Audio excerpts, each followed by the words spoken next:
experiences one can live with the right information, the career will be smooth enough for me to pursue. Thank you, everyone. Our time to have our speaker come on board. So I will be reading our speaker's bio to bring him on board. Interacting with him has been nice. So good to have him here again. Personally, I look forward to learning from him again as well. Sunday Jacob Nwanyim got his undergraduate degree from Federal University of Technology, Minna, where he studied cybersecurity. Upon graduation, he embarked on a journey dedicating his skills to public service and technological innovation. He worked for 2 years in Nigeria, gaining experience across different aspects of information technology, most notably with the Nigerian Police Force Intelligence Bureau. Driven by his desire to revolutionize education through technology, he joined an edtech startup called 321 Study, where he played a pivotal role in developing innovative education solutions.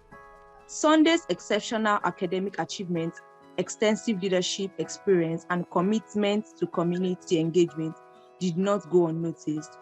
As a testament to his outstanding qualities, he was awarded the prestigious Mandela Institute for Development Studies, MINDS, scholarship for postgraduate studies at Carnegie Mellon University, CMU Africa.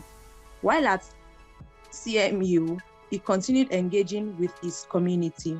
He was elected the vice president of the Student Guild Council. He actively participated in various initiatives, leveraging his knowledge and experience to bring out positive change within the student community.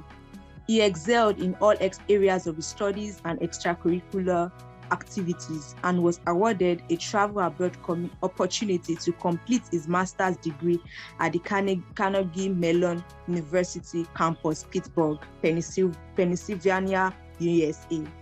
He recently graduated from Carnegie Mellon University with a master's degree in information technology with distinction, majoring in cybersecurity and minoring in data science. Ladies and gentlemen, I introduce to you our chief speaker for today, Sunday Jacob Nwanyim. Over to you. Hello, everyone. I am so happy to be here. Please, can you confirm you can hear me? Yes. Yes, we can. We can. Okay, that's good. It's nice to be here again. And thank you, Johnson, for inviting me. And so today I want us to have a very good conversation. I want us to talk about scholarship. Scholarship actually has a lot of phases. It comes with a lot of emotions, self-doubt, you doubt yourself, comes with a lot of challenges, right? So I think we're going to talk about it. We're going to delve through and see how to understand each other and try to see how I can actually help us and change our status. By next year, I want to see if possible everybody get a scholarship and leave the country. Trust me, you're actually good enough to get a scholarship. I'm not even trying to sound like a motivational speaker. Trust me, you're good enough to get a scholarship, and I'm actually going to take you through a journey. So a bit introduction. I'm going to tell you a bit about my scholarship journey. So I became intentional about scholarship in my second year in the university.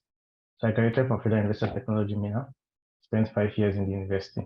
I became very intentional about scholarship from my second year. But there was a challenge. The challenge I had was my 100 level results was not that good. So I don't know. Do we have people that are yet to complete their undergraduate studies in this course? Yes, we have some undergraduates here. Okay, that's perfect. So I became very intentional about it. I was like, okay, I spoke with a senior that was leaving the school then, and he got a scholarship. So he told me about scholarship opportunities. So I had it in my plan. I was like, okay, I'm going to do scholarship. So for my 200 level, I didn't do well in my first year in school, not because I was a bad student, but I think there's a Nigerian factor of most times your first year, you just have a lot of courses that you don't actually like. I find joy in doing mathematics, writing code, and doing those technical stuff. And somehow I wasn't doing what I like, so I didn't do well as much as I wanted. From my second year till I graduated, I made it a point of contact to be actually very academic excellent. I starved myself a lot of things. I pushed myself a lot just to push myself to get the kind of desired result I wanted. So if you're still in school, and you think you still have time to salvage your GPA, please do it. Please do it. Like when you go online, sometimes people try to like undermine the like the importance of having a good GPA. People will be like, maybe this person did cram and pour. Let's say, for example, the person did cram and pour. It takes a lot of consistency to do cram and pour for 4 to 5 years. It's not even easy. You get, but in as much as you're trying to get a good GPA, also get knowledge in between. But if you can, anything you can do to get a good GPA, please do it. That was what I actually did. I was actually I'm actually very passionate about politics. I studied tech, but I'm passionate about politics. But I had to give away my political ambition because I wanted to contest for SCG president, which I know Johnson did his time in school. But I had to give it away just to get the maximum GPA I wanted to get, just to place me in a better position for scholarship. But trust me, GPA was not enough because I had to go through different struggles. So when I graduated from undergraduate, then I had to serve Nigeria, the NYSC program. I served in Abuja, and yeah, I had to choose to stay in Abuja. I got a job, most of the big tech companies are in Lagos. I chose to stay in Abuja because there's a reason I stayed in Abuja. I wasn't getting much money. My friends then left. They were still working in big companies in Lagos. They were earning 200K, 250K. At least like then that was like a very big money for me because I wasn't even earning close to that. But I stayed in Abuja because staying in Abuja, the company, I was working for a startup. Though it was stressful, but the startup gave me time. They gave me their workspace. I can actually sleep in the office till the next day. Like I actually had a key in the office. So I had internet. Internet was not my problem. Like it gave me that environment to apply for scholarship, to research, to do a lot of things. So I was like, I'm going to sacrifice this for my scholarship journey. And that was the decision I made. And I feel like that was like a very good decision for myself because I never stayed in Lagos, but interacting with my friends that stayed in Lagos and the hustle they go through, I think it would have been a toll on me if I did. But that's not to discourage those staying in Lagos because I have friends in Lagos that have gotten scholarship. I'm just like trying to like tell my story. So when I did that, like when I got I stayed in Abuja, then I saved up. I wrote I applied to quite a number of scholarships. And there's something I'm going to tell you about scholarship, right? Every year, scholarship keep getting, the number of people applying for scholarship keep increasing. You can check the statistics. Some schools put out their statistics on their website. Every year, the number keep increasing. Every year, the standard keep increasing. Every year, more quality students keep applying. And with that, it makes the application process for scholarship to be more competitive. But that's not to discourage you. You're actually very good enough to apply for scholarship. You're actually very good enough to get scholarship. What you need to do is to see how to intentionally boost your portfolio. Trust me, the difference between you and that person you look up to might actually not be too much. It's just some little things you just need to put in place. You get, so I started paying attention to a lot of details. And one of the first thing I did, yes, I was working for a startup. We did a lot of things and a lot of initiatives, which was mentioned in my bio. But one thing I did, I started a startup called Cyberlight Limited. That startup was for a purpose. So I was intentional. I was like, I wanted to do something with this startup. I wanted to use this startup to more like drive a notion that will help like improve and promote the kind of visibility I want people to see about me. I started Cyberlight Limited with some friends. So what we did, we went ahead training, doing like trainings in cybersecurity and different aspects of cybersecurity. So then I was serving with the police force. I told them I have a company, I can train them in cybersecurity, cybercrime, and stuff like that. They were happy. I organized the training. I had pictures, I had portfolio. I was documenting my process. Again, I was very intentional about it. This is what I wanted to do. I was trying to like paint a good outlook for myself. I documented this process. You get, I did this training. I got a lot of recommendations. So when I was leaving the police, I had a lot of recommendations from the police. Then when I left school, I told you I loved politics. I was like, okay, now I'm done with school, no more GPA. What can I do? I tried myself, I influenced myself. I became the president of the Nigerian Police Corpers Forum. With that being the president of Nigerian Corpers Forum, Police Corpers Forum, it actually gave me a lot of leverage. I did quite a number of things in Nigerian. Yes, like a lot of us have sentiment against the police. That was the same. That was the first day I told that I was going to serve with the police. I was so sad. I tried as much as possible to redeploy. I could not redeploy. I hate the police as much as most Nigerians do. But I found myself there. But somehow I was just intentional about my growth. I was intentional about everything I was doing just to put my visibility. So why I'm actually mentioning this is that most times, as like enthusiasts coming into like this scholarship space, it's actually a long journey. Sometimes you lose hope. Sometimes you get discouraged. Sometimes you try to reach out to these scholarship mentors on Twitter. They get harsh on you. They say like things that you don't want to hear. You might just want to be discouraged. But trust me, the person you need to get scholarship is yourself. Mentors can try. Maybe you send them your SOP. The best they can do is grammatical error. Grammarly can help you do that. The best person to push yourself is yourself. If you send me your SOP, I give you correction. You might actually want to have the higher standard than myself. You might actually want to do more than what I tell you to do. You get, that's where you have that personal drive and personal standard for yourself, because you need to boost your portfolio. You need to do a lot of things, and we're going to go into that as we delve into this discussion. So yeah, so that was how I did that. I did a lot of initiative. I did a lot of training. I traveled across some states in Nigeria, training, talking about cybersecurity, talking about leadership, trying to do police reform, training Nigerian police, talking about stereotype, just doing these things intentionally. You get, I was doing it because I loved community engagement, and I was also doing it as an intentional steps. You get, taking me to where I want to go. So now this brings us to the next step. Scholarship. There are a lot of scholarship. Trust me, every day new scholarships comes up. Every day. Like I can't even exhaust 1% of the list of scholarships. I can only tell you the kind of path I took, and then it's more like help you build up on that and like do more research. But there's a kind of scholarship I wanted. I am into tech. I do tech. I know tech. I graduated from Carnegie Mellon University. Those are no Carnegie Mellon University is like one of the top schools in tech in the world, right? So I know tech, but I'm more passionate about politics and leadership. So when I wanted to do scholarship, I was intentional about scholarship that had a good community. I wanted a leadership-driven kind of scholarship.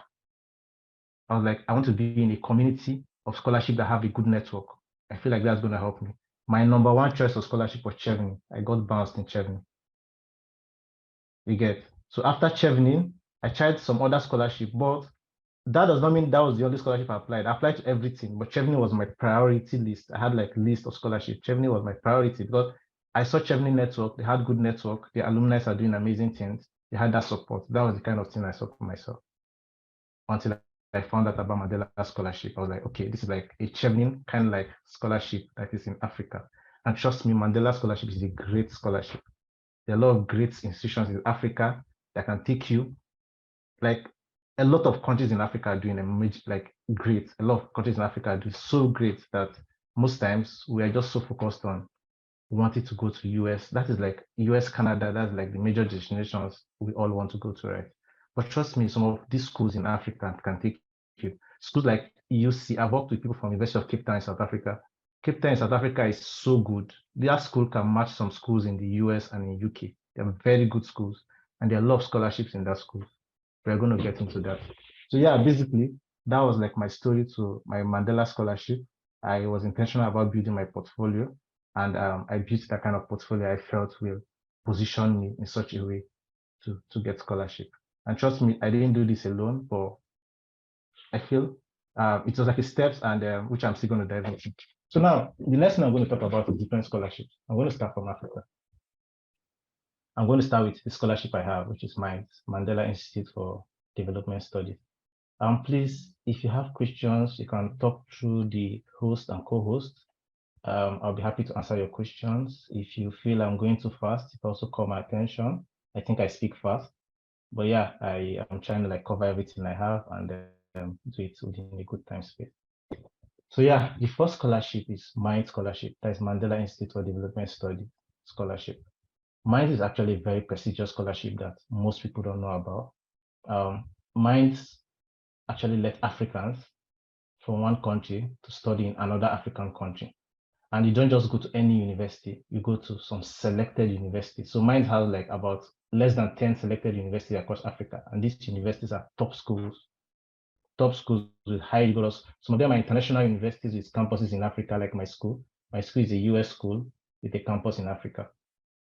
You get. So mine's partner with these top schools in Africa, and they provide scholarship to their students to study. What are the criteria of mines? You have to be an African that want to study in another African country, one. Two, your final year GPA should be over, is it 70 or 80%? Just in a nutshell, you need to have like a first class GPA in your final semester, I guess. But trust me, that should not deter you. That's something I've learned in scholarship. Even if you don't meet the requirements or you get something close to the requirements, just apply. You never can tell. You might have something different that will catch the eyes of your selection committee and they'll select you. And that's something again you need to understand. Those people that read your scholarship pieces, they are people like you. You might be smarter than them. So don't overthink it through. The thing you should be thinking is just how to make your application stand out. Don't think you might be rejected or you might not be selected. It might happen. The best of us get rejections. But what you should be focused on doing is how to make your application better. And every time you apply, make sure you find something extra to do to improve your profile. Be intentional. Don't use one application format to apply for 1 month. If you try 1 month, you get rejection. Try to find a way, okay, how can I improve it? What are people doing? What can I do to like improve my applications? You get, just be intentional about that every day. Be intentional. This is what I want to do. Trust me, you get scholarship. Like I engage with people. Like you might actually be smarter than people currently studying. I'm not even trying to be there. You actually might be smarter than people studying. Scholarship is a big deal. I might actually trivialize it, right? But trust me, you actually have what it takes. You just need to get some few details right to take you to that place you want to be. So yeah, MIND scholarship. So MIND, then you submit it, then you write essays, about 7 essays, more like Chivney like. And if you are selected for the essays, you undergo like an interview for 1 hour, but mine lasted for 1 hour 45 minutes. You get, and I think from the interview I knew I was going to get the scholarship, and yeah, that was how it worked, and I became a Mandela Scholar. That is the first scholarship. The second scholarship is MasterCard scholarship. MasterCard has a lot of scholarship in Africa universities. South Africa has a lot of good schools. North Africa, Morocco, Egypt, they have a lot of good schools. Even in East Africa, Kenya, Strathmore is a very good school. Then there's Carnegie Mellon University. There's African Leadership University for those, if you might have younger ones that want to go into undergraduate. There are a lot of undergraduate scholarships that can make you leave the country. A lot of them in Africa, in Europe, in US. You don't even need to wait for Nigeria. You don't need to write JAMB. You can live on fully funded scholarship. You don't even need the government scholarship. A lot of scholarships like that. And MasterCard is one of those scholarships. They have huge fund pool and they are actually like willing and to sponsor students. There's also Mandela Rhodes Scholarship. Mandela Rhodes Scholarship is for African students, actually. And I think most times Mandela Rhodes Scholarship make you study in African schools and outside African schools. I'm not really sure about this, but this is also for African nationals. There's Smart Africa Scholarship. So Smart Africa Scholarship is also for African people. And yeah, I think it's for Africans that want to study in other African countries. You just need to like browse about these scholarships. And these scholarships, they offer a lot of good financial assistance. They pay your tuition, like scholarship like Minds. Minds can pay up to, Minds can pay your tuition, like most Minds universities are worth over $15,000 per year. And Minds are able to pay. They're African organization. And there are a lot of them like this in Africa. Then there's Jimovia Scholarship. That's like for Nigerians that want to study in a Nigerian institution. You can also build your profile for Nigeria. I had a friend that went to NUTM, now he's outside. You can stay in Nigeria, build your profile intentionally, and then you move yourself and position yourself abroad. You get, there are scholarships like that.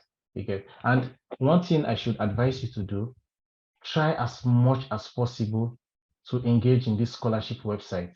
Personal research, and there's some scholarship website that releases scholarship every day. I'm going to copy some of the links and paste in the chat now, the scholarship website. Like you can check them every day. They're just list of scholarships that you just need. What you just need is motivation. Because trust me, there's sometimes that I still like almost 3 weeks I didn't apply for scholarship. I was just not motivated. We are all human beings. You can't just keep getting rejection and you just keep pushing. Sometimes you just need to take a break. It's fine. That period you're taking a break, make sure when you finish resting, you're still coming back to it. Because the good thing about there's something I believe. If when I want to do something, I look at people that have done it before, where are they? If there are places that are good, then I'll be like, okay, this is a good thing. If I do it, it's also going to benefit me. That was why I chose Minds Scholarship, not just because it was in Africa. I saw the Minds alumni. Some of them are doing amazing things in the world. I saw the Minds Network. Okonjo-Iweala is a board member in Minds. The president of AFDB is a board member in Minds.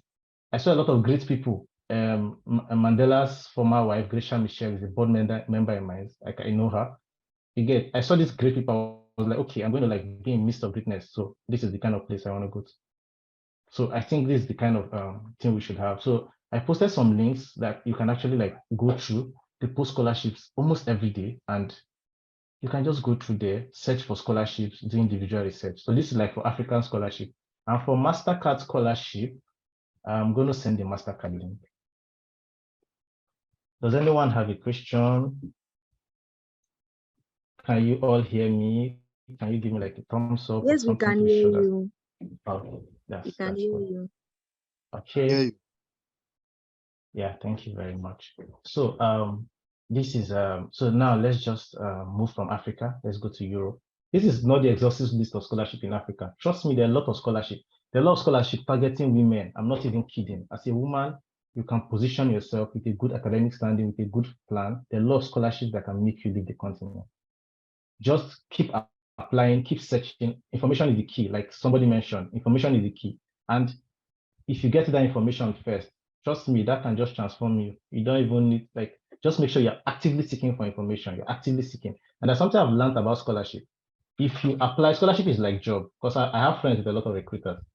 If there's a job portal to apply for job, if they get the first person that matches their profile and they select that person, most times they do their selection before deadline. Some scholarship, they don't wait to deadline before they start selection. If they get somebody that meets their profile, they select the person, they add the person to their pool. Except you are coming later with something out of the box, I don't know, before you might be able to displace people from that list. That's why most times applying for scholarship early is good.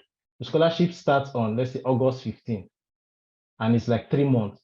Time yourself to apply the first month. Don't wait till the last day to submit your application. Try as much as possible to submit early. That actually positions you as well. Like, okay, let's say, okay, you meet the criteria and you are part of the early people, you can just be selected. So actively seek for information, actively apply for scholarships early. So let's go to Europe. Yeah, Europe was my dream country until I got to the US. Europe is actually great. That was like the place I wanted to stay. And some scholarships I like about Europe. I mentioned Children's Scholarship. I wanted a leadership-like scholarship. So it just depends on what you like, because I'm more passionate about politics. So I wanted a leadership-like kind of scholarship, a scholarship that's going to give me that international, like let's just say, like for example, this is somebody's what is something prestigious? There's some kind of fellowships you attend. They'll be like, oh, this person attended this kind of fellowship. This person is like a high valued person. Or let's say you're going to like a Harvard Business School. People that go to Harvard Business School are well rated around the world. So like that's like a very high prestigious leadership kind of stuff. So that's like the kind of network I wanted to be like, for the kind of life I saw for myself. So Chevening Scholarship was my number one. And I tried Chevening Scholarship. It didn't work out. Then there's another scholarship I like, OKP Scholarship. I know of a friend that won OKP Scholarship. So this scholarship I was calling, a scholarship I applied for. I applied for this scholarship. There's OKP Scholarship, is in Netherlands. Orange Knowledge Program Scholarship is in Netherlands. You can check them out. They have a lot of programs. There's Sub-Saharan Africa Excellence Scholarship at TU Delft. TU Delft is one of the biggest research institutes in Europe and in the world. I have a friend currently doing a PhD in TU Delft. It's actually a very big research this in the world. They have Sub-Saharan African Excellence Scholarship, and you can get it. You're excellent. Don't let those words and phrases make you feel like you're not. You're actually excellent. We have the Erasmus scholarship. I think everybody loves Erasmus. Erasmus makes you travel around the world, around Europe, like 2-3 African countries, 2-3, sorry, European countries. And yeah, Erasmus is actually a very good scholarship. Then there's Africa LLM and MSc scholarship at University of Edinburgh. Edinburgh also have a MasterCard scholarship as well, which I think you can also explore. So if you go through the MasterCard link, you can see like list of universities MasterCard partner. They have more of African countries than they have in Europe, they have in US, Canada. So you can explore them. There's the Science Pool scholarship. There's also like schools now. When you're done with this general scholarship, there are individual school scholarship. After I got the Mandela scholarship, I got 3 other scholarships after. But I accepted the Mandela scholarship for the reason I gave you. I wanted a leadership-like kind of scholarship. I got a scholarship in Italy. In Italy, you can target a lot of schools in Italy. They have a lot of individual scholarships, school scholarships. Schools like University of Padua, they have a lot of scholarships for like, and they can give you fully funded scholarships. Schools in Finland. Finland schools also have scholarship. I think Finland has a website for all the applications. So like you need to do more videos, more research. I just want you to take notes as I'm talking. You need to do more research, get more information, even get more information than what I'm going to give to you. There are scholarships in Finland. There's scholarship in Hungary as well. Hungary has a lot of scholarship. There's this Christian scholarship in Hungary for the Christians. There's Hungary government scholarship. Some individual schools have scholarship in Hungary. And Hungary is a very low-key European country. Standard of living is very low and cheap, and their education system is actually very good. So if you like the low-key kind of life, I think Hungary is a good place to go. There's Sweden scholarship. There's this Sweden scholarship for professional development. I applied for it because it looked like something I like as well. And there are a lot of scholarships in UK. Individual schools in UK have scholarships. Some of them are not 100%. Some of them spans in different percentages, but there are a lot of scholarships in UK. There are also 100% scholarships in the UK. What you need to do is to send emails. What you need to do is to ask. Most times they ask, the worst that can happen is a no. What if you get a yes? So you just need to keep sending emails. Because I got a full tuition scholarship in UK just because I kept pressuring, I kept asking, and I got full tuition. But then I had to I was left with living expenses and the rest before the Mines came out. Then I was like, I'm going to go for Mines. It's an African country, but I was going to go for Mines. You get a lot of scholarships in UK. You can target that as well. So let's leave Europe. There are more to this in Europe. I'm just like trying to give like an overview of how this scholarship stuff work. Then we have Asia scholarship issue. I think Asia is known more for research. If you love research very well, Asia has a lot of scholarships that can help you. And there are a lot of people that studied in Asia, they ended up in Canada and US. I know an average Nigerian wants to go to Canada and US, if I'm not wrong. So you can start from Asia and end up there as well. There are a lot of good scholarship in Asia. And then there's this Chinese government scholarship, which is actually a very good scholarship. There's this Japan MEXT scholarship. A lot of people apply for MEXT. MEXT is also a very good scholarship. And Japan is known for hard work ethic, and good education system. People are doing PhD there. People are doing MSc research there, and it's actually great.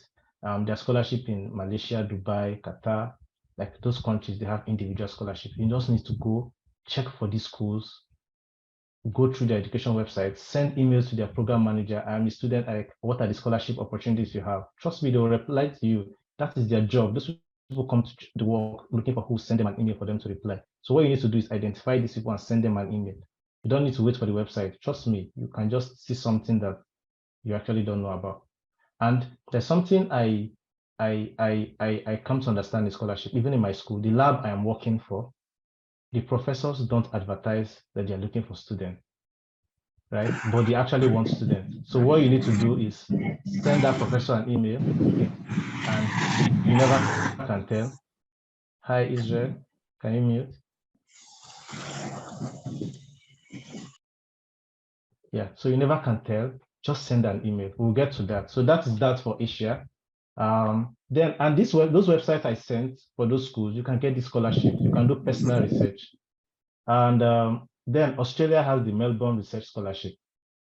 the Rotary Peace Fellowship Program. This Rotary Peace Fellowship, they covers for Asia, they covers for Australia, they cover a lot of places. So you can actually target Rotary Peace.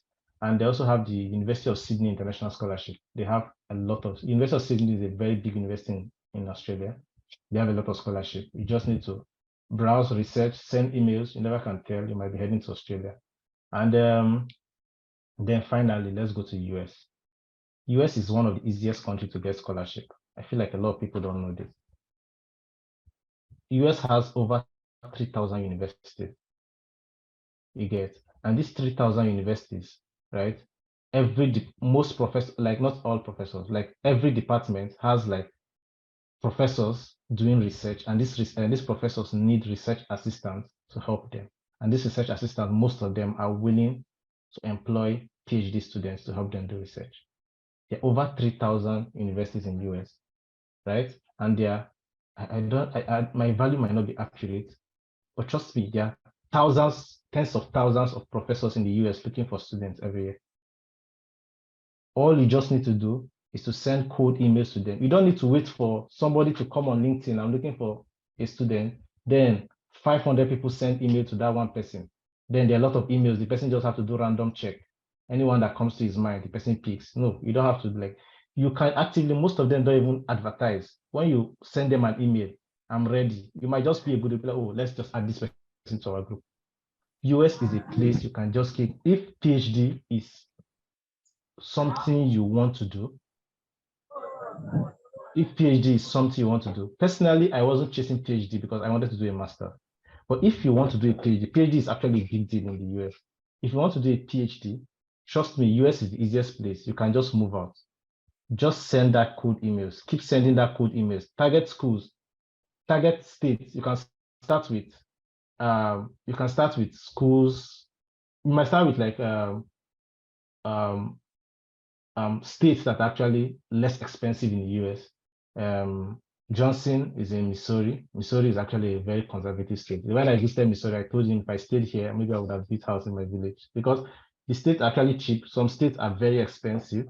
Some states are actually cheap. You can start from those low profile states because everybody wants to go to New York. Everybody wants to go to Washington, D.C. You can start from those low profile states. Look for schools, search for professors doing something you like. Trust me, you can be passionate about anything. We are Nigerians, like that word passion, you can just be passionate about anything. You can do anything. Let's say, for example, what's the random thing everybody does now? I'm not trying to like trivialize anything, but like nothing is coming to my head. But you can be passionate about anything. You can build a profile to suit anything in about a month if you're actually interested in doing that. And the beauty about having a first degree makes you knowledgeable enough to seek further education. So I have a friend, she studies chemical engineering in my school. She's currently doing data science and analytics in the UK. And she's doing exceptionally well. So you're not going to say, oh, I didn't study this. Like your first degree just makes you knowledgeable enough to pursue for more degrees. So the US is the place. Send that emails. Talk to those professors. Trust me, just be intentional. Look for those schools, those low-key states in the US. Start from there. Look for those universities that people are not even talking about. Trust me, there are professors there looking for students. When you send your email, tell them that you are looking for this thing. If they are not taking students, they should recommend you to professors. They might recommend you, okay, talk to this professor. Trust me, there are a lot of professors sitting down in the office just waiting for you to send them an email. Literally, though. But trust me, there are a lot of opportunities in the US you can take advantage of. You can apply to email if PhDs, like there are actually even master scholarship in the UK. There are schools that offer master scholarship if you want to do research. Like they can actually even take you fully funded master's research, fully funded PhD. Though master's is less common, but PhD is more. Trust me, you can do it. Just send that emails and stuff like that. So I think I've covered basically the scholarship dynamics across the different continents. Overview though, not like this thing. So now the next thing I'm going to talk about is how to stand out. Yeah, how to stand out is a very good question. Like I said when I started this talk, trust me, the best person to make you stand out is yourself. It's not those scholars online. Those scholars can try to motivate you. Those scholars can try to encourage you, but the best person to do it is still you. Because trust me, when I was in scholarship, I actually suffered, but sometimes I've forgotten all the sufferness I did in scholarship. I might want to trivialize it, you get. But the person that is going to push yourself is you. If you ask me for my input, I give you my input, right? Maybe I set the bar at 5. You might want to go further and do it at 7, at 8, because what gave me scholarship my own time, I not give you scholarship this time, because the pool keep increasing, the quality keep increasing. That is why you need to keep doing some little things to level yourself up to make you there. One thing you can do, the beauty about Nigeria is that Nigeria conferences don't hardly reject papers for research. You can work with your supervisor, come up with like some little research, present it in a conference, and add it to your publications. That is one way you are building your portfolio. Don't go on your resume and write Python full proficiency, and that is all. I think that is so trivial. Go learn Python. You can learn Python in 2 days. Go to Kaggle.com. Look for one random project that people are doing in Kaggle. You can even see different sample answers what people are doing. Then it's okay, what can I do with this data set? Play with the data set and do something a little bit different. Upload it on your GitHub, write your thought process on it. Upload it on your GitHub, put it in your resume. If I check your resume, then your project section, your resume, you told me that I did a stochastic analysis on this. You get using Python programming language. I don't need you to tell me I have Python full proficiency. I know you are good in Python. I don't need to tell me that you have R proficiency. I know you are good with R. Trust me, no matter the discipline you want to study in this current age, you are going to write R, you're going to write Python for data analysis. In most cases, they are not hard. Like IT is not hard. Don't let people make you think it's hard. They're not hard. You can do it. Like I'm just talking from the tech perspective because that's like we are more vast in. You can just look for one simple project. You can learn C, look for one simple project. I built this, post the code on your GitHub. It doesn't need to be one trivial thing. Be intentional about it so that in your CV, you are seeing that, oh, you are doing projects. So you're not just learning, oh, I learned C++. You can watch 20 hours video on YouTube and tell yourself that you know C++. But what have you done with it? Do something. Have a GitHub page. Show it there. Tell people that, oh, I have done this stuff. This is it. And it's there. Don't come and write on your CV. Public speaking, communication, dedication, all those words that people used to write. I'm not a fan of those things. Go have a section, public speaking. You did some leadership thing, add it there. Maybe you're giving a talk on something, add it there. If I come to your CV, I see like a talk part that you give a talk to, let's say, over 20 or 30 students on this. I already know that you have public speaking in you. You get? So this is like the little things you can do to improve yourself. Volunteer for things. People want to see, like white people love volunteering a lot. They love people that volunteer. Be intentional about it. Volunteer. Add this volunteerism to your CV. Almost everything you want to do, everything you are doing can be added in your resume. Just depend on how you.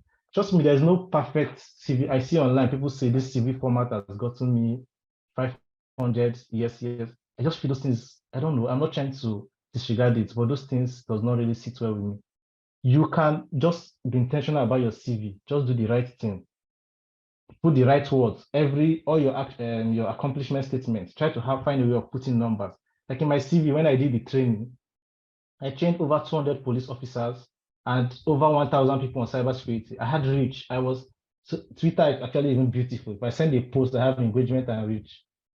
Can get those numbers. Over this number, I reached this amount of people. I reached over 2,000 people in my posts, in my training. I reached this. Like, you're intentional about it. This is what I'm doing.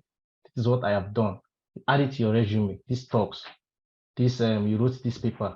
If you actually focus on research, they want to see that you've done some research. You've written some few things. You can do it. If you cannot, worst case scenario, you can't sponsor yourself to present your research. Maybe your supervisor is not helping you. Upload it on ResearchGate, which is free, this thing. But if you can present it, you can put it in a reputable journal. Put it in a reputable journal. Do some intentional steps to show that, oh, you are doing some things. Organize some projects. Like you can maybe like you're doing your NYC, you can just organize some projects. Add it in your CV. Project I've done. I did this. I led this. Just me, those little things makes you stand out in addition to your results. Even if you don't even have good results, you can make yourself stand out. Let's say you have a 2-2. Sit for GRE, you got a 2-2. Show somebody that you got it, like you have, if you have a 2-2 and you get a GRE score of 300 plus, trust me, scholarship committee will look at you. So when you see you are at disadvantage, push yourself to the advantage side. Find a way of increasing your visibility. Find a way of improving your profile. Find a way of standing out. And ways to stand out, I've mentioned them. You can even start a Medium blog, talk about yourself, create a good online presence, build projects. If you're in the tech space, build projects. Any space you are, find a project that you can do. Document this project. If you can show the code, show it. If you cannot show the code, write it in your project side. I did this project. When they call you for interview, they call you. You can defend it. And trust me, you can do simple things just the way you communicate it. You can do very simple things. I'm going to show you some of my essay formats, some things I did. I don't think they are so much big things. They don't want you to do so much big things. They just want you to see that you can do things so that once they put you in a better position, you can actually achieve more. Nobody wants to give you a scholarship when you actually have done everything, because scholarship should equip you more and give you a good foundation for you to do more. But they just want to see that you are trying. They just want to see that you're making effort. And trust me, you can get scholarship. So the next thing, attending conferences. Trust me, attending conferences is a cheat sheet. Attending conferences can get you a good job. Attending conferences can link you with a good PhD. I remember I attended a conference in Nigeria and I met an MIT professor, and he told me if you want to do a PhD, he gave me my email. If you want to do a PhD in MIT, I should, because then I told him I got into Carnegie Mellon. It was like, if I want to do a PhD in MIT, I should contact him. Just from a conference, then I've not left. From conference, you meet people like this, you get. So conference is very easy. Like, people are more drawn to people they know or people they've met. Go to conference, be professional, ask the right question. Trust me, it's a cheat sheet. Fellowship, there are a lot of free fellowships online.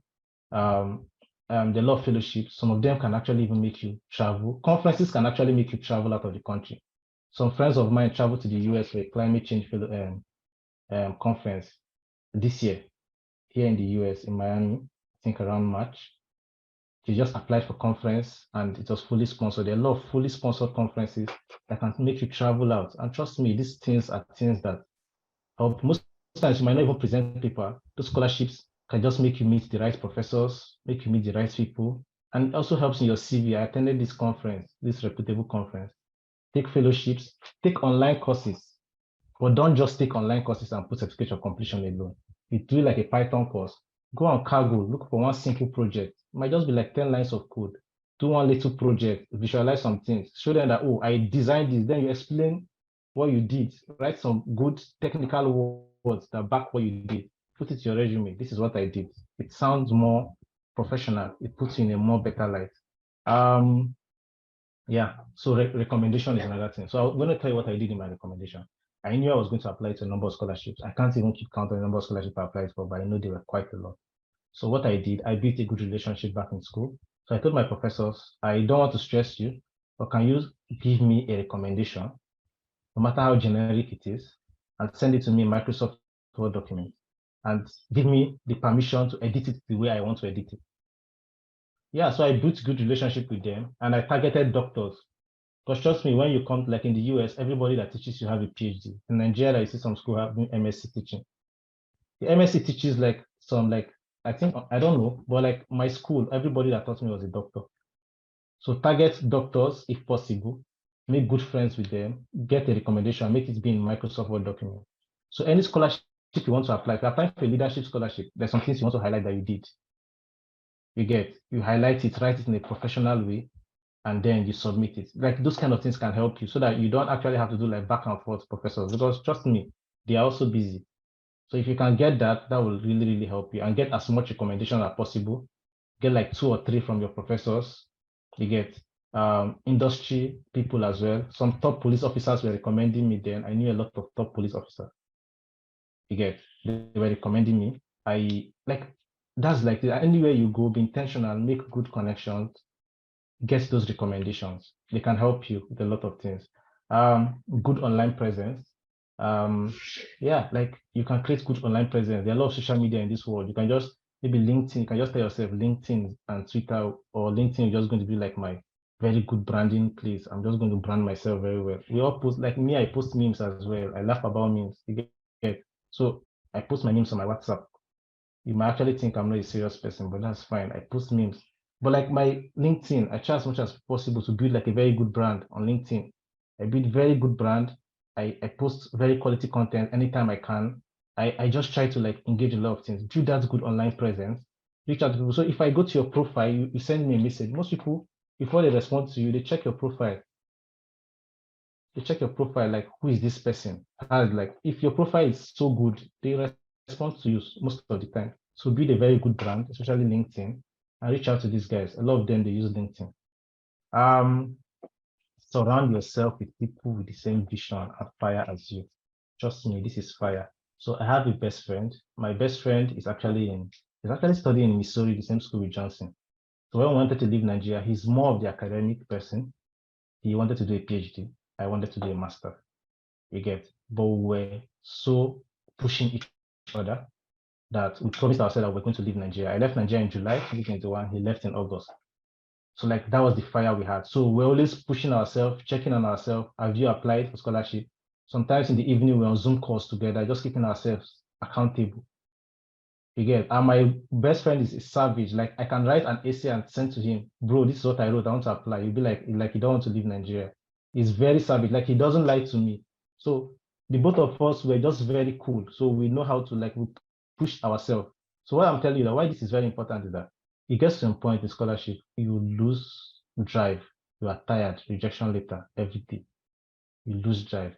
So doing it with people that have the same dream and fire, everybody can tell you that they're passionate about something. But how many people are acting on their passion? Those people that have that passion, they're acting on their passion, surround yourself with those people. Trust me, those people are going to push you to the limit. And I'm actually grateful to him. He really pushed me. I don't think I'm the best of writers, but I'm very good at strategy. I'm very good at coming up with ideas. So both of us were just like, I'd be like, man, I have this idea. How do we do it? He'd be like, okay, we can put it like this. That was how we're doing it intentionally. We kept pushing, and the both of us left. So surround yourself. This is a very good community that you guys are already forming, which is something I actually like and commend. You guys are doing an amazing job. You guys should keep pushing yourself. But it'll be sometimes you apply for scholarship, you are down. The best of us feel it. I felt it. I think I stayed at 3 weeks. I didn't apply for scholarship. I was just, I don't want to call it depression, but I was really down at some point. You get, so it happens. Even people with the best GPA get rejections. I'm not even kidding. So most times it might not be you, but that does not stop you from just keep improving yourself. Just keep doing something. Just keep one day. If you keep knocking, one day you get a yes. And I am going to take you guys on some of my SOP formats and my thought process while writing essays. And then we might just pause for questions and answers. So I am going to do that now. How has it been so far? Has been really amazing. Okay. Oh, very interesting.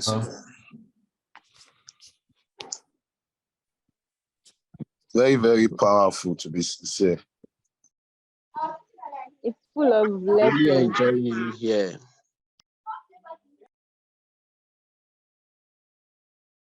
Okay. Let's do this.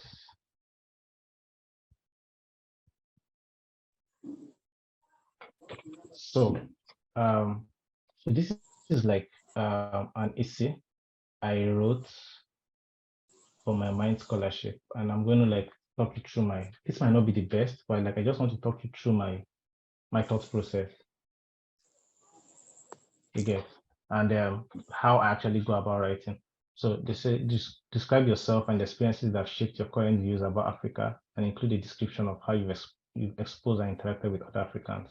So when you have a quick essay like this, try as much as possible to answer every question. The first question is describe yourself and experiences that shaped your current views about Africa, and describe how you were exposed with other Africans. So make sure you're answering those two questions. And at every possible point, make sure you're telling a story. Do you know the beauty about telling a story? If you tell a story, everybody have a different story. It's very easy for you to Now there's actually ChatGPT everywhere. It's very easy for you to get random statements and fill it up in your essays. But when you tell story, your story is unique. Everything I wrote here, you can't copy it and use it. They are my story. You get. So the thing now is, how do I tell my story the right way? If you listen to most of these top people tell their stories, most times what they say are actually simple things, right? But it's just how they communicate their story. So like this is just my thought process. So I'm going to read my essay. Africa culture is rich and diverse, and this can inspire creativity and drive innovation.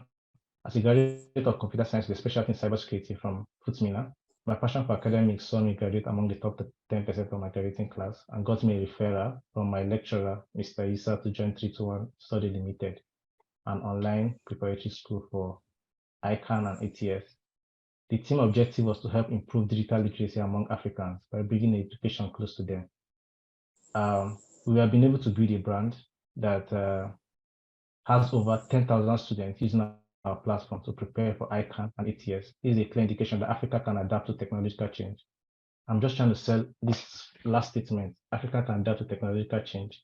And then I try to like find a way of linking all my stories, how I graduated from school, how I got a referral from my lecturer to work in this company, how from this place we were able to achieve this high milestone, 10,000 students using our platform. It's just a very simple way of answering your question, using the right words, using the right, every sentence should count. And that is how you go through it. And through the help of social media, I've been able to build a network from across Africa. Two notable contacts of mine are Steve from Kenya and Cedric from Ivory Coast. They are both software engineers, and something I see in them is their passion for innovation and excellence and rising above the challenges in Africa to make an impact. Steve is set to launch a web hosting company in Kenya, and Cedric is working on a machine learning model. I was able to link them together, and we have been assisting each other in our various projects. You get. So I'm just trying to preach a model, and this is that there are a lot of challenges in Africa, but people are rising above this challenge, and people are making a difference. So I just end it with like a summary with proper training encourage Africans to solve problems in Africa using ICT. You get. So most of these kind of essays, they have like word limits. You get. And that's like the hardest part of essay, beating it down to the word limits. But you just try to be simple, on point, tell a good story at every point. Make sure you're telling a story. Don't just come and say we can rise above our this thing and this thing and this thing. Like just be, no. Tell a story, tell a personal story. Hit it like a good keyword. Trust me, that works. Simplicity works most of the time. Quality simplicity actually works. Why do you deserve a mind scholarship? So I'm going to read this scholarship, this essay. Every stage of my life has constantly been a hurdle to cross amid challenges and adversity. I've always strived. I faced several challenges over the years, most notably losing my dad in my final year. Being a tenacious person, I had to take a part-time job at a cyber cafe in my school to raise money to survive. Blah, blah, blah, my mother. Then this was the first time I had to combine schooling and working. It was stressful and very demanding. However, I was able to maintain a good result. I had a GPA of 4.56 and 4.75 in my final first and second semester respectively. I'm just trying to prove here that I'm actually a tenacious person. So if you give me your money, I'm going to make good use of your money. So I'm not playing the pity card. Like, though I brought my dad's story, like I didn't bring it because I was hurting also, but like I brought it like to like paint a story that, see, I've gone through some things in life, but I don't let that end. I try to like push myself. I try to like push every pain or challenges I've get to like push myself to success. So no matter the hurdle I face, I'm going to try to be excellent. And you tell it using a story. Everybody wants to see a story. You get. So learn to use stories to convey your messages in scholarships. Like stories works like magic. They work like magic. When you tell your story, people are more interested in you. People want to hear your stories. Then how have you contributed or how do you plan on contributing towards creating the African Union vision? It's like one essay. In my final year in the university, I conducted a research that saw me design a secure system for improving automated teller machine transaction using QR code. I evaluated my proposed system with the present ATM system in terms of security, speed, and third-party support. The results showed that my system was able to initiate a financial transaction in an average of 18.8 seconds, compared to 1 to 5 minutes in the present system. I gained skills in programming, analytical reasoning, and data analysis. The research also exposed me to the various techniques used by cyber criminals to defraud their targets. They attempt to lure them into disclosing their card details on the pretext of helping them resolve a bank issue. This inspired me to cite CyberLight Limited along some like-minded young Nigerians. The platform is aimed at fostering cybersecurity literacy among Nigerians and consequently curbing cybercrime. Trust me, maybe cybercrime was bet by my research. CyberLight was bet by my research. Maybe true, maybe not. But somehow I felt like that linkage might just be the best linkage. And I told a story, I find a linker word to just link them, telling a story. And that worked. You get it? So learn how to tell your story. Find a way of linking. You can just sit down. When I wrote this essay, I sat down with my friend. We spoke for like a long time. Find a way, like, what are the things I've done? Look for the things you've done. How can I communicate these things to actually make sense? What are the things I can do extra to actually make this thing actually make more sense? That's like the thing you should look at. And trust me, it's actually not, scholarship is not easy. Maybe I might make it look like it's easy, but it's actually worth it. If you finally get a scholarship, it can actually change your life in like 1 year. I don't think I'm actually where I want to be, but I feel like I'm actually not where I came from or where I was. And trust me, you can actually get there. You can get there. Just believe in yourself, be in the right network. Just keep improving yourself. Keep sending that emails. You send email, people send 200 emails, they don't get response from professors. That should not deter you. Just keep pushing, keep sending emails.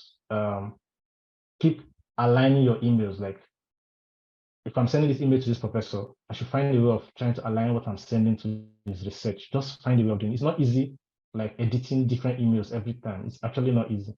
But just keep doing it. Trust me, it's going to work out one day. All you need is just 1 year, and once you get that yes, your life can change. So I think I'm going to like draw the curtain here, and we'll take question and answer. Thank you.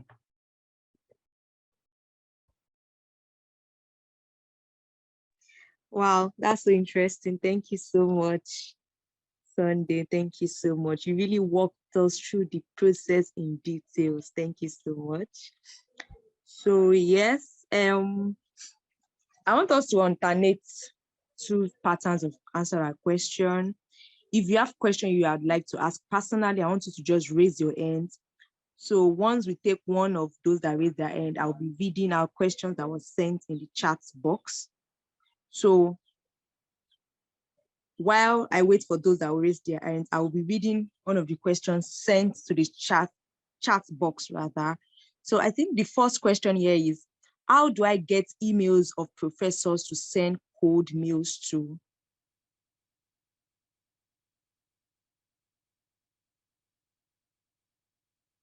Okay, how do you get emails? Schools, actually, when you go to their website, most schools, they build, okay, I am going to give an answer and then I'm going to call on Gift to complete. But when you go through school website, you see their emails in school website. Gift, you can shed a light on that. Oh no, I wasn't trying to answer that question. I was trying to ask you a question. But yeah, you said if something that has been helpful to me has been using Twitter to connect with professors. I find that Twitter, like professors are very, very, they are very much more responsive on Twitter than emails. But yeah, you can find their emails on their school websites, like departmental website directory. Something I need to mention here is, I know Sunday mentioned that sometimes professors are just sitting and waiting for you to send emails. In reality, it might be somewhat harder than that. Professors I know in the school I go to gets like 600 emails per day. And so when I talk to people who are applying for scholarships, I always tell them to sort of use the schedule send function in their email to sort of target, make sure they are sending their emails in whatever time zone the professor they're sending the emails to are in, and to try to like target the emails for like 9:10 a.m. where you know that the professor is already at work and like trying to like go through their email. But yeah, you can find them on Twitter, you can connect on LinkedIn, or you can go to their departmental directory to get their email addresses. Thank you very much. Yeah, actually the super scholar and connect. Yeah. So yeah, that's it. I hope it answered your question. You can go to the next question. All right, so okay, let me have another question since nobody's raising hands. There's another question that says, I am a graduate of 2-2 from mathematics department, what do I add to my portfolio to get scholarship? I think everything you've said so far has done justice to that. And also, there was another question that says, non-STEM courses, how can non-STEM courses secure scholarships?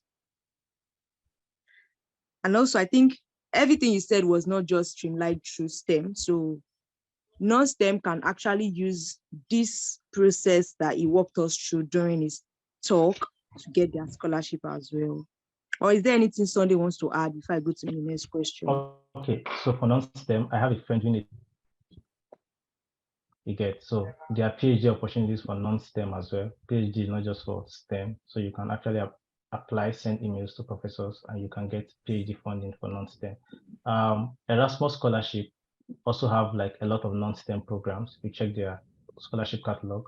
Most of these other scholarship, my scholarship, they have scholarship for, depending on the school you're applying for, they have scholarship for non-STEM programs as well. So it's not just STEM only. So you can get scholarship for different programs. Yeah. So just keep searching for different scholarships, and trust me, there's scholarship for like almost every program. Okay, there's another question here that says, please, can you repeat the site for the Python project? Okay, Cargo. Hello. Okay, maybe you can send via the chat box. All right, so the next question says, Sorry, can you hear me? Yes, I can hear you, Johnson. Yeah, sorry, I don't know. My mic seems like it has been hacked. I don't know, but I had to use yeah, the thing I wanted to say concerning the non-STEM, I think most times we just tend to limit ourselves based on the information we see around, the updates we see around are more of STEM. But then I think I always tell people that it's not really about the openings that you see, it's about you ready to search for school yourself. And somehow, I'm not sure if what I'm saying is 100% true, but then if you're a non-STEM student, you should be looking more for a TA than an RA. You have more of teaching assistantship more for non-STEM, because there's few research compared to the STEM. So it's just more like your focus point should be more on the TA. So beside, somehow some of the question is just more like, maybe you're expecting something to actually come and drop the scholarship updates to you. No, it doesn't work that way. I always say it's that you have to go extra mile to look for what you want. And if you look for what you want, definitely you will see what you are looking for.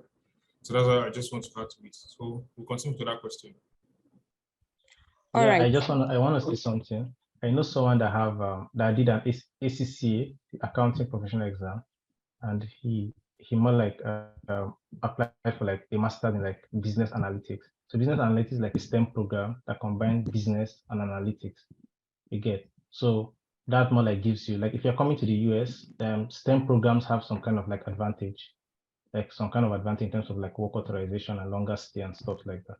So you can be creative. There are a lot of programs that kind of like merge non-STEM and STEM programs together. You can look at those programs and yeah, do that. I was about to say that there are a lot of non-STEM courses that are interdisciplinary. I got chatting with a friend of mine that got admission to study communications, and she's an art student.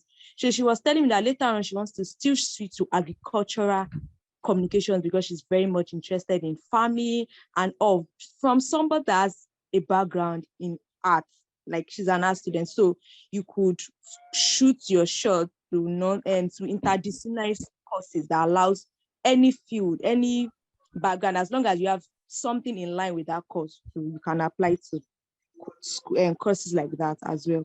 So yeah, there's another question here that says, when is the best time to start applying for scholarships? If you want to go next year, like if I want to go next year, if I want to travel next year, when is the best time for me to start applying for scholarships? Okay, so basically what I'm going to say, it depends on you. Do you want to do an NYC or do you not want to do an NYC? If you want to do an NYC, the person is currently serving right now. He's already undergoing okay. NYC. Yeah, if you're currently serving, the best time to start is now. You need to get your documents ready. If you get all your documents ready, you can apply to many scholarships a day. You get, and the most required documents are like your international passport, your degree transcript, like student copy, your degree certificates, those stuffs, like those scholarship. There are a lot of scholarship pages on Twitter that outline these things very well. Start applying once you get into NYSC. Start applying once you get, like, once you start your NYSC to target because most programs start around June, July, August. You get, so if you want to go into those programs, application starts like around August the previous year. So you need to start applying early if you want to start next fall. You get, so start applying once you're NYSC, and yeah, it can just work out for you immediately. More like it's a year work of application before you resume.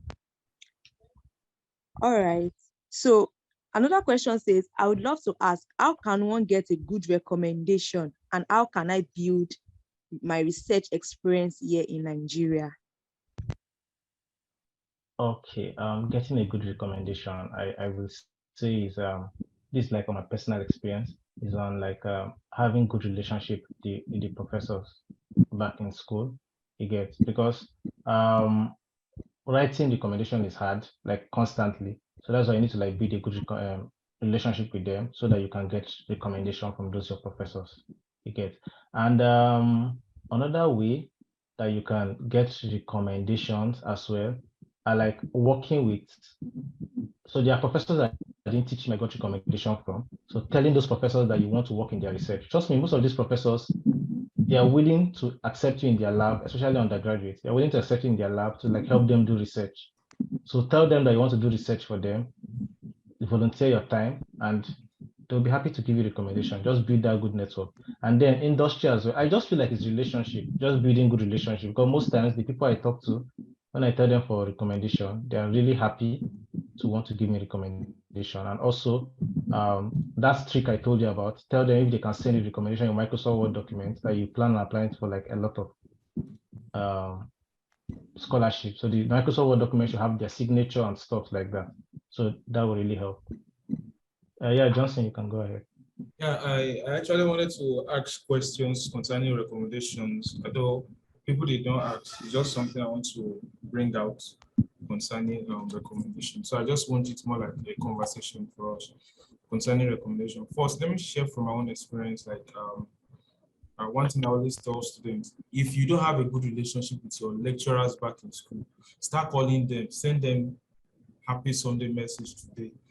Create something to bond you guys back together, because whatever they write for you actually matters a lot. It goes a long way. It goes a long way. It's far beyond oh, you feel you could actually boycott it. So like the question I want to ask now is like some cases now, let me say in most cases for recommendation, you are not to actually upload the recommendation yourself. You are to enter the details of your recommender on the platform. How do you tend to actually solve that? And what best do you think could be done in cases whereby you don't have a good recommender, like your recommender is not responding? What is best for you to do? What's the best decision you could actually make? Yeah, that's two questions. Okay, yeah, there are some scholarships that I think for like most of the PhD, the US schools, you send them to their email address. So the first thing, I know some universities in Nigeria, they have like .edu emails, like the university, like then futmina.edu emails. So if those professors can send those emails using those institution emails, I think it carries more weight. And two, one way again you can do is like writing a draft of what you want and sending it to them. Writing a comprehensive draft of what you want and be like, Professor, I sent you a recommendation to help me recommend, and this is a draft I want to use. Help me like go through this draft and you can edit it. You get, that makes his job very easy for him or her to like do it. You get, so yeah, I know it's like very, very task consuming, sending multiple email requests, applying for scholarship. Sometimes you actually like feel bad that you're actually bothering and stressing them, especially when you apply, you get rejection, you still have to apply for more. You get, but that's where the personal relationship comes in. If you have a good relationship with them, they'll be willing to want to do it for you. You get, so I think that's what I can say for that. All right, thank you. Johnson, do you want to say something? Yeah, I actually want to add something to it. Like I think I've seen cases like this in my journey. Like please, if you like he already explained, if you need by force need to actually have a recommendation sent, don't try to like maneuver it from your own end, like or try to create a fake profile for it. There's always a way around their system. Don't try to create a fake profile for it. I just want to bring this in, just more like an instances we've seen before. So I just need to support it out. When you mention recommendation, there's a case of someone who actually sent recommendation to the school with same system. So it's more like or the same person sending a recommendation from one IP address. I don't know whether we saw the news or like that. So I just need to bring this in. Though it's not really part of our discussion, just because some of us, I don't want us to be too desperate about anything. If your recommender is not sending a mail, you can actually always reach back to them. That's how you have that relationship. Like, let me say, for instance, um, while I needed a recommendation from my school currently, one of my recommender was actually Penny, was actually busy, so he could not send on time. So I had to call him and reach out to him. And he actually gave me a time, which he did eventually did because of the relationship I have. So I know some of us somehow why we just like low profile life. Yeah, it's good actually. It's cool. Like nobody knows in your department and like see, it is best to just try and look for something that will connect you back to your school and let them know you. See, somehow, some of those things we did back then in school, I think majorly, I never knew the importance, not until when I needed them. I never knew the importance. I was not even doing it maybe intentionally, just okay, my kind of person. It was when I needed them, I enjoyed the benefits. Because my own recommendation was from, my number one recommender is the dean of the faculty himself. And immediately I send a mail before 5 hours, I got a mail. I always get a mail that okay, yeah, it has been responded to. You understand? So it's just more like you have to create that kind of relationship. If you don't have it, please try as much as possible to create that. It doesn't cost you anything. It's about your life. So you can go. Let me say you can go all miles now to just get it done because the truth is, your recommendation has a weight itself. It has a weight. So it has been emphasized. So I think that's that. Sure, you can actually have the mic. All right. So I want to add this for the undergraduates and masters. Recommendation letter, sometimes some schools don't necessarily ask for recommendation letter because I've applied to schools like that the recommendation letter was actually not like the professor, they were not expecting your reference to write a letter on your behalf. It was more like a form for them to answer to show that they really know you. So this boils down to when you are in class, I would advise, especially when it is your own departmental course and it is a lecturer you might be using as a reference, I would advise you to be active in class. Was one of the things that helped me. For anyone here that is in Faculty of Science, would know Professor Silva. She was the ex-dean of Faculty of Science when I was in 100 level then. This woman got to teach me rather in my final year in school. So I already knew that I'll be using this woman because she has a strong academic background. She international, because those places I've gone to for my IT in Abuja, she was the only one recognized from FUOYITE. Whenever I say FUOYITE, she's like, do you know Professor Sylvia? And I'm like, yeah. So now I made sure that I was active in our class. I was in the front. I was sitting at the front. I answer questions. I asked her questions. I made sure I was active. So she was able to put a face to it. So when I asked her for the reference, it was so easy and flawless. For somebody as busy as that, she would make her time. And this woman is a speeder. Despite that busy schedule, she would make out time for me and write reference. So I want you as undergraduates, it's still not too late to build that relationship with your lecturers. And for the graduates, whenever you are calling your lecturers back because of a time gap in your relationship with them, you might want to remind them because they have taught thousands of students.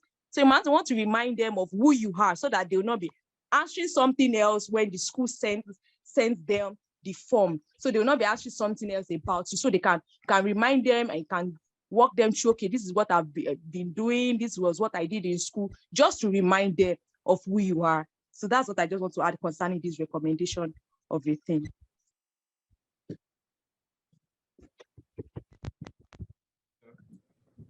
Okay, yeah, thank you.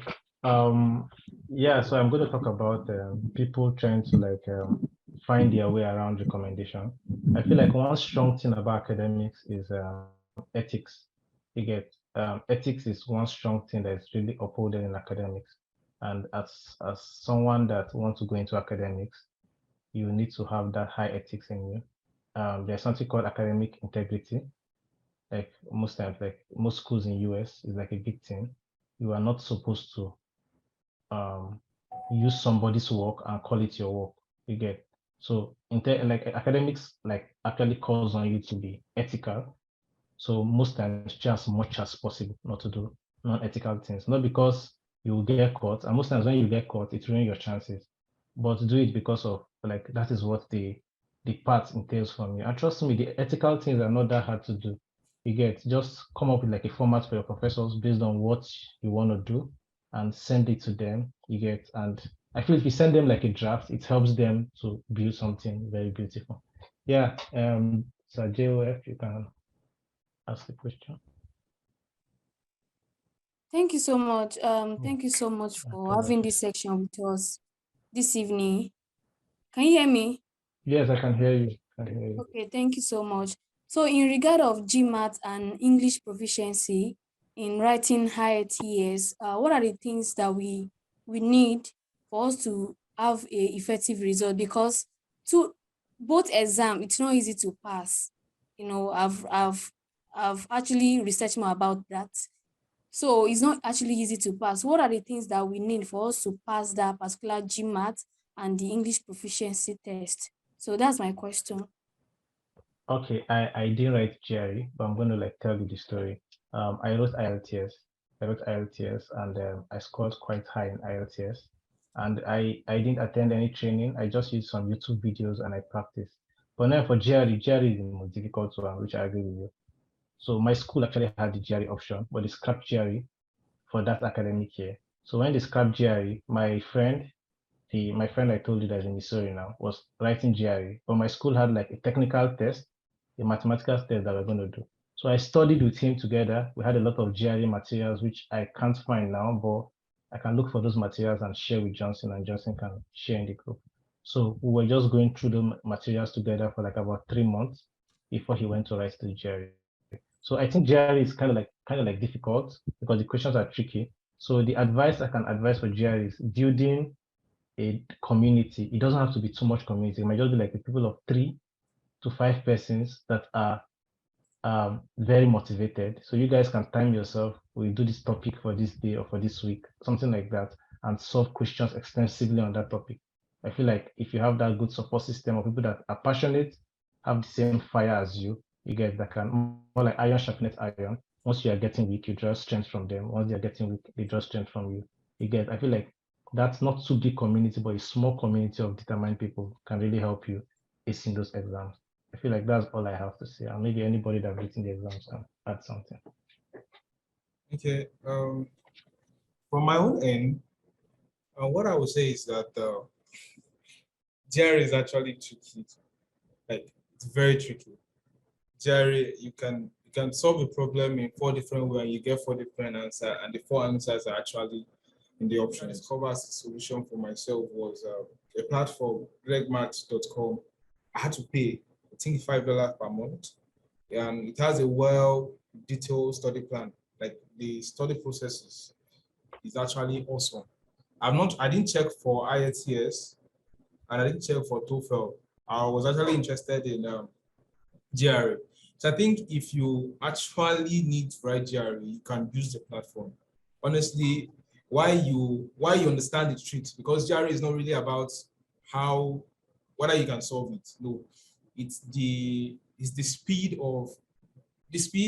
you get in getting your correct answer and how you can logically look at the loop. So it's just more like you have strategy. It's not the solution now. You just have strategy to solve problem. You don't have a solution. Strategy to actually solve those problems. And if you are every like 2 months they have different plans actually on their platform, like a month plan, 2 months plan that have all of the topics aligned such that you can take them week by week, day by day to meet up. At the first week, after the first week, if you don't have a boost in your confidence, you can reach out to me. I will refund your $5 you pay for it. I'll refund it personally because I really enjoyed using it. If I had downloaded the entire video set, maybe I could just upload the video set on Google Drive, and then I'll send the link. Then you can check. Then if you would like to now proceed, then you can go online and download and register so you can actually follow up with their materials. So that's what I just have concerning GRE. Then concerning English proficiency, I don't know, some schools, sometimes you might just need to use your English proficiency from your school. You just have to ask. Most times you shouldn't just conclude. You just have to ask. 5,000 naira will save you a lot of stress. Sometimes when you now realize that you could just actually do this from your school, then it will be painful. So now you could just ask the school that, okay, fine, I have English proficiency from my school. I have my undergraduate in English. So I think I don't really necessarily need the higher tiers itself. So I think that's fine for that. Yeah, there was a strong campaign by some group of Nigerians, like trying to like convince some schools abroad not to like take IELTS and English tests from Nigerians. Yeah, the campaign worked some like to a good extent, and some schools actually like exempted Nigerians from IELTS. So yeah, you can send a message. I wrote IELTS because at some point I started like expanding my horizon. I was applying to scholarship everywhere, and one test that was common across every sphere was IELTS. So that's why I just had to pay because it's actually more expensive. But yeah, some schools in US accept Duolingo. Some schools don't actually require IELTS English test. You get, so I feel you can send emails, ask that questions, and yeah, you never can tell.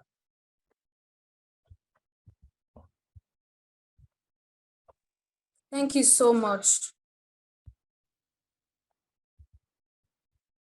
Yeah, you're welcome. Okay. Yeah, and yeah, like I said, building good community, please. Like you can talk to there's this thing I was telling my friend the other day. Most times the best people to have conversations about, like the not too best people to have conversation about success in life are not successful people. You get, because most times when you talk to them about success, they trivialize the whole process. They make you like they've gone through it, they've gone past it. They might just see it as nothing. You get, but they actually went through some things when they did it. You get. So most times the best person to push you is yourself. You might meet me, I might try to like say it as simple as it is. When I went through scholarship, it was not easy. It was not that rosy as well. Yeah, but I had to push and learn. So you need to keep pushing yourself. You need to demand excellence from yourself. You need to form that community that even if somebody tells you that this essay is good, find a way of how can I improve this essay? You get, how can I improve this essay? How can I make it better? So you need to have that inner excellence in you to want to get it better. You might actually know better than the person even trying to review your SOP. You get, so have that drive. So that person that have gotten the scholarship, most of those mentors you see on Twitter, yeah, they're good. You can talk to them, get insight, but don't stop from there. You get, the bar for a scholarship their own time might be higher or lower your own time. You get, so you don't just stop at what they give you. You might just want to like push higher and try to like get better. You get, so I feel like that's like one thing I'm gonna say.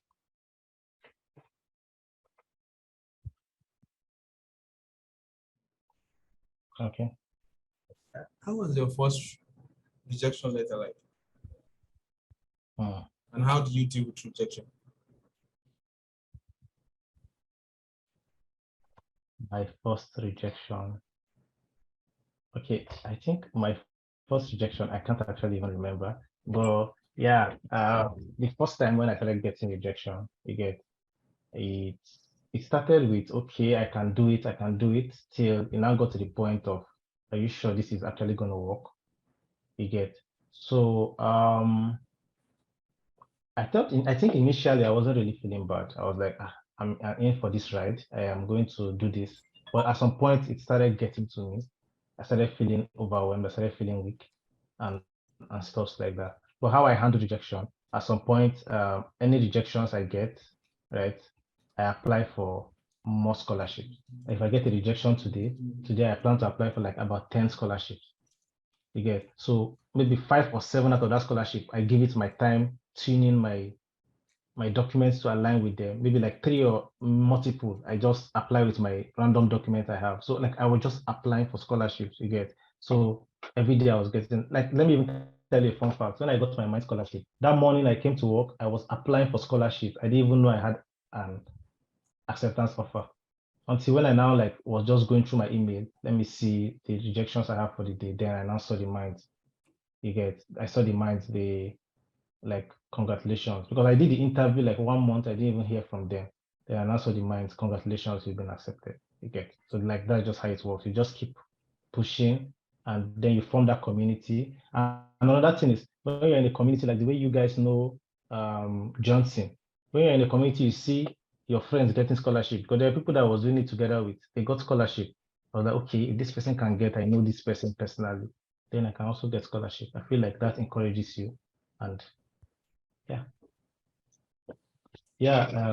Lucian can ask your question.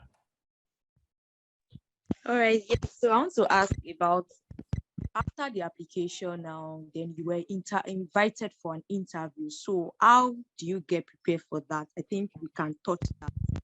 How to get prepared for admission interview. So yeah. Okay, so once I got interviewed, the first thing I did was go on LinkedIn. LinkedIn is a very powerful tool. You can go on LinkedIn, look for people that have gotten that kind of scholarship or people doing what you've done.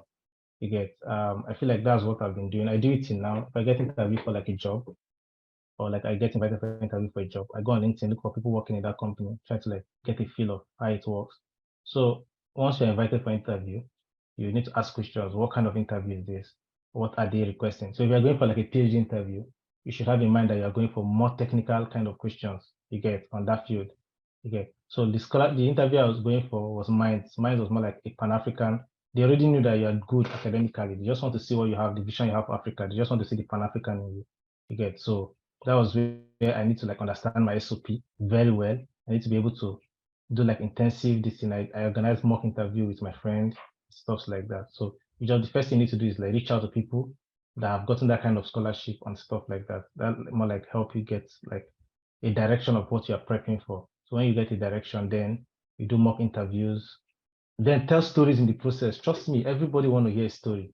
So when you're talking about this thing, like mine was a scholarship essay. I was telling a story about my personal experience, what I'm doing, what I've done. If a research or work you've done, tell a story about the work you've done, challenges you've encountered, stuff like that. Just make your story unique. Tell your story. I feel like people resonate with story.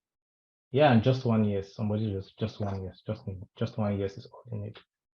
Mr. Fibo. You can go ahead. All right. Thank you very much for your session. It's been very, very insightful, and I've really learned a lot. I want to confirm, can you guys hear me, please? Okay, thank you. Yeah, we can hear you. Yeah, I can hear you. All right, so I have a few questions, a few of them.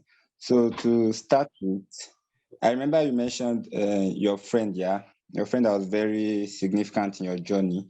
I want to ask that, apart from your friend, probably some, older people, those who have gone ahead, who were some people that were very significant in your journey, and what role did they play? I mean, your application journey, your scholarship journey generally. Then secondly, let's say at the end of, or at your, let's say your final application, the one that got you in, what things did you realize that you felt like you wish you knew about earlier, when you were starting your first application, that difference? So I will not just start from the normal place. We start on your start from your experience. Some things you wish you realized earlier when you are now writing your when you were writing more SOPs later.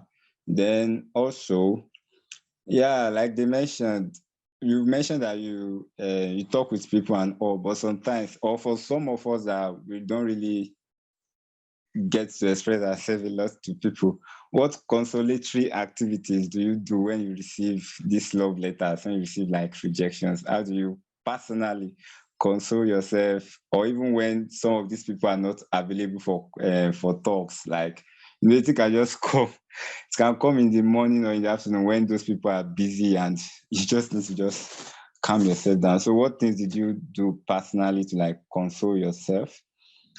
Then also, and I hope this is not very personal, but what things did you like wish you did when you were while you were still in school?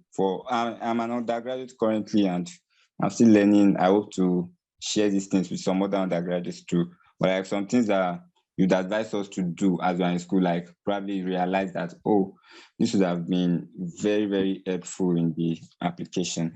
So thank you very, very much. Okay, yeah, thank you. That was like a very good detailed question. So yeah, the first question was like other people that really helped me. So yeah, yes, when I mentioned my friend, I was just specific about him because we're doing the journey together. Because I could talk to him every day. Yeah, but I had other mentors. Like I had mentors on Twitter. I connected with Dr. Lumiwayo on Twitter. I connected with like a lot of people on Twitter then. And then I joined some lot of group because I told you Chevening was my major scholarship. So I joined some Chevening fighters group. There's a group like that. I'm still in the group till today. It just bring back memories. And I met some very good friends in that Chevening. There's one of my essay I wrote, I called some names. I met those people from the Chevening fighters group. We're all like Chevening fighters and we became friends. Like the way we attended some online sessions and we got talking from there. We collected our numbers and we continued from there. So those people were also like source of strength. I drive strength from them. When I get rejection, I call them, man, this is what I'm passing through, or this is what I'm passing through. Like they more like encourage me. So it didn't just stop from my friend. I met people. I met people ahead, like mentors ahead. Like some of them are more compassionate. So why I was telling you that you shouldn't not just focus on people ahead is that sometimes you talk to these scholars, some of them are like, I don't want to say they are rude, they are busy. Trust me, academics, getting scholarship is one thing. The struggle continues. It doesn't end there. Like you might get there, you'll be like, all this suffering I suffered to get scholarship, I'm also still going to continue suffering. It doesn't get easy.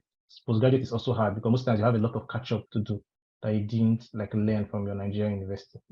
So most times they are not prompt. Some of them might be rude to you on the timeline and stuffs like that. So they might not be receptive. So that's why you should not give up. You should build a good network among people you are fighting. Like the way Johnson said, in a few weeks he's going to get busy. Fall semester is going to start. Johnson might not have too much time. It might take him like 1 or 2 semesters for him to adapt and start having time to even have some conversation, which happens. So that is where it comes to build that network among yourself. You guys are fighting towards it as well. Also, drive strength for those people ahead. Some scholarship mentors on Twitter, some people on LinkedIn, people that have gotten scholarship on LinkedIn. Yeah, some people you can just reach out to people like my name. You can reach out to me on LinkedIn. If I'm available, I'll be willing to help because I really want to see people. We have that potential in Nigeria, so I really want to see people maximize their potential. So I don't know if I answered the first question very well, but that's it. So my final application, things I wish I knew. I told you I got some scholarship after the final application. Things I wish I knew was telling my story and not because then I was applying for scholarship. There were a lot of Google Drive, people's past SOP. You try to want to write SOP the way people are writing SOP and the rest. What I wish I knew was telling my story with my SOP. Just tell my story. Tell my story, make my story more very good. Like people want to listen to story. Tell my story, quantify my achievements as much as possible. And then another thing I wish I know was like what I mentioned in my resume, not writing a resume like if I look at my resume and look at every other person's resume, what will make this person go for me? Put yourself as like a third party person. What will make this person go for me instead of the other person? And ways I did this stuff was one, most times when I write my essay, I give it to my younger brother, read it for me. If it doesn't make sense as he's reading it to me, it kills that bias of when I'm reading it myself, it kills that bias. Once I'm hearing it from another person, it resonates whether it makes sense or it doesn't make sense. That is one. So another thing I do for like I do in my scholarship that I wish I know is taking those courses. Because then I just come on my list and I write Python for proficiency. Anybody can just create a bullet point and put Python, C++, Java, in fact, all the programming language, anybody can know it. But when I started intentionally creating projects, doing little things, adding them in my CV, I did this project. This is the project I did using Python. If I can sometimes I put my link to my code in that project. So when people see the kind of code I write, things I'm doing, that is more more like intentional and more distant. And then community projects I did. So I started like intentionally doing community projects, adding it to volunteering. Yeah, I think those are like the things I started doing better, and those things actually played a good part. And yeah, how you console yourself, how you express yourself. I think I think I'm both an extrovert and an introvert. I'm an extrovert on a normal day, but when I'm going through a lot, I think I can be an introvert. You get, so once I'm going through a lot, right, I don't want to talk to anybody. I just want to be on my own. It's just a trait. Some of us have it. So then I just listen to music, clear my head. If I don't want to talk to anybody, I clear my head. Like, man, just do what you like doing. Just focus on what you like. Because the major thing, scholarship is like you're using your mental energy. So the best time you can be at the best mental state is when you put yourself at the best mental state. So do what you love, make yourself happy, then you come back. So I don't think there's any formula of how you console yourself. If you like watching football, you can go watch football. I watch football. I'm a Chelsea fan, so you know the heartbreak that comes with football. You watch football, you just do things you love, man, and finally come back. Just tell yourself that I'm not going to quit. I can rest, but I'm not quitting. Like you have a end goal, I guess. So what I wish I did while I was in school, I wish while I was in school, I wish I did a lot of more leadership. I did more leadership after I left school. I wish I maybe did SUG. I wish I maybe faculty leadership. I wish I did a lot of community projects back in school, because there are a lot of things I would have done in school that I didn't do. I would just bookworm, which I don't think is a good thing. So if I was in school, I would have done a lot of more extracurricular activities. I'd have attended a lot of school clubs, joined a lot of stuffs like that. I feel those are the things I would have done, because those leadership, those things, volunteering for conferences. Some conferences happen in universities. My school then, conferences happen. There are students, volunteers, and stuff. So yeah, attending conferences, volunteering, meeting professors, some international professors come and stuff like that. I think it helps. If I had my way, I would have volunteered, because then I come to school, after lecture, I go home. I wasn't really that into school. I just go back home. You get. So I wish I did those kind of things. So yeah, that was my answer. Gift, I saw your hand raised. I think you wanted to say something about what you wish you know better, I guess. Yes. Can I say something? Yeah, sure. Okay, thanks. So you were talking about like how to deal with rejection, and it just made me think about the way we perceive rejection as humans. I think something that has helped me so far in my journey is to remember that they are not rejecting me as a person. Because sometimes we tend to like take those rejections very personally, like making it define our whole personality. But when you realize that it's not you they're rejecting, it's your application, and you are not your application. You are not whatever opportunity you're trying to like vie for. I think it helps to like put things into context to know that, okay, my application wasn't successful right now, but I could try to like apply again. I've learned from this application. Sometimes it helps, like most times when I get rejection, I always like email back to like ask for feedback, just because I'm a very curious person, but also because I want to learn, like, what did I do wrong? How can I improve this application? And then using that feedback to sort of make my next application better has been something that has worked wonders for me. And that's the one thing. Oh yeah, I wanted to talk about what you can be doing now as an undergrad from a bookworm perspective. I know Sunday said he wish he didn't do so much book, but I'm a bookworm, so I'll tell you.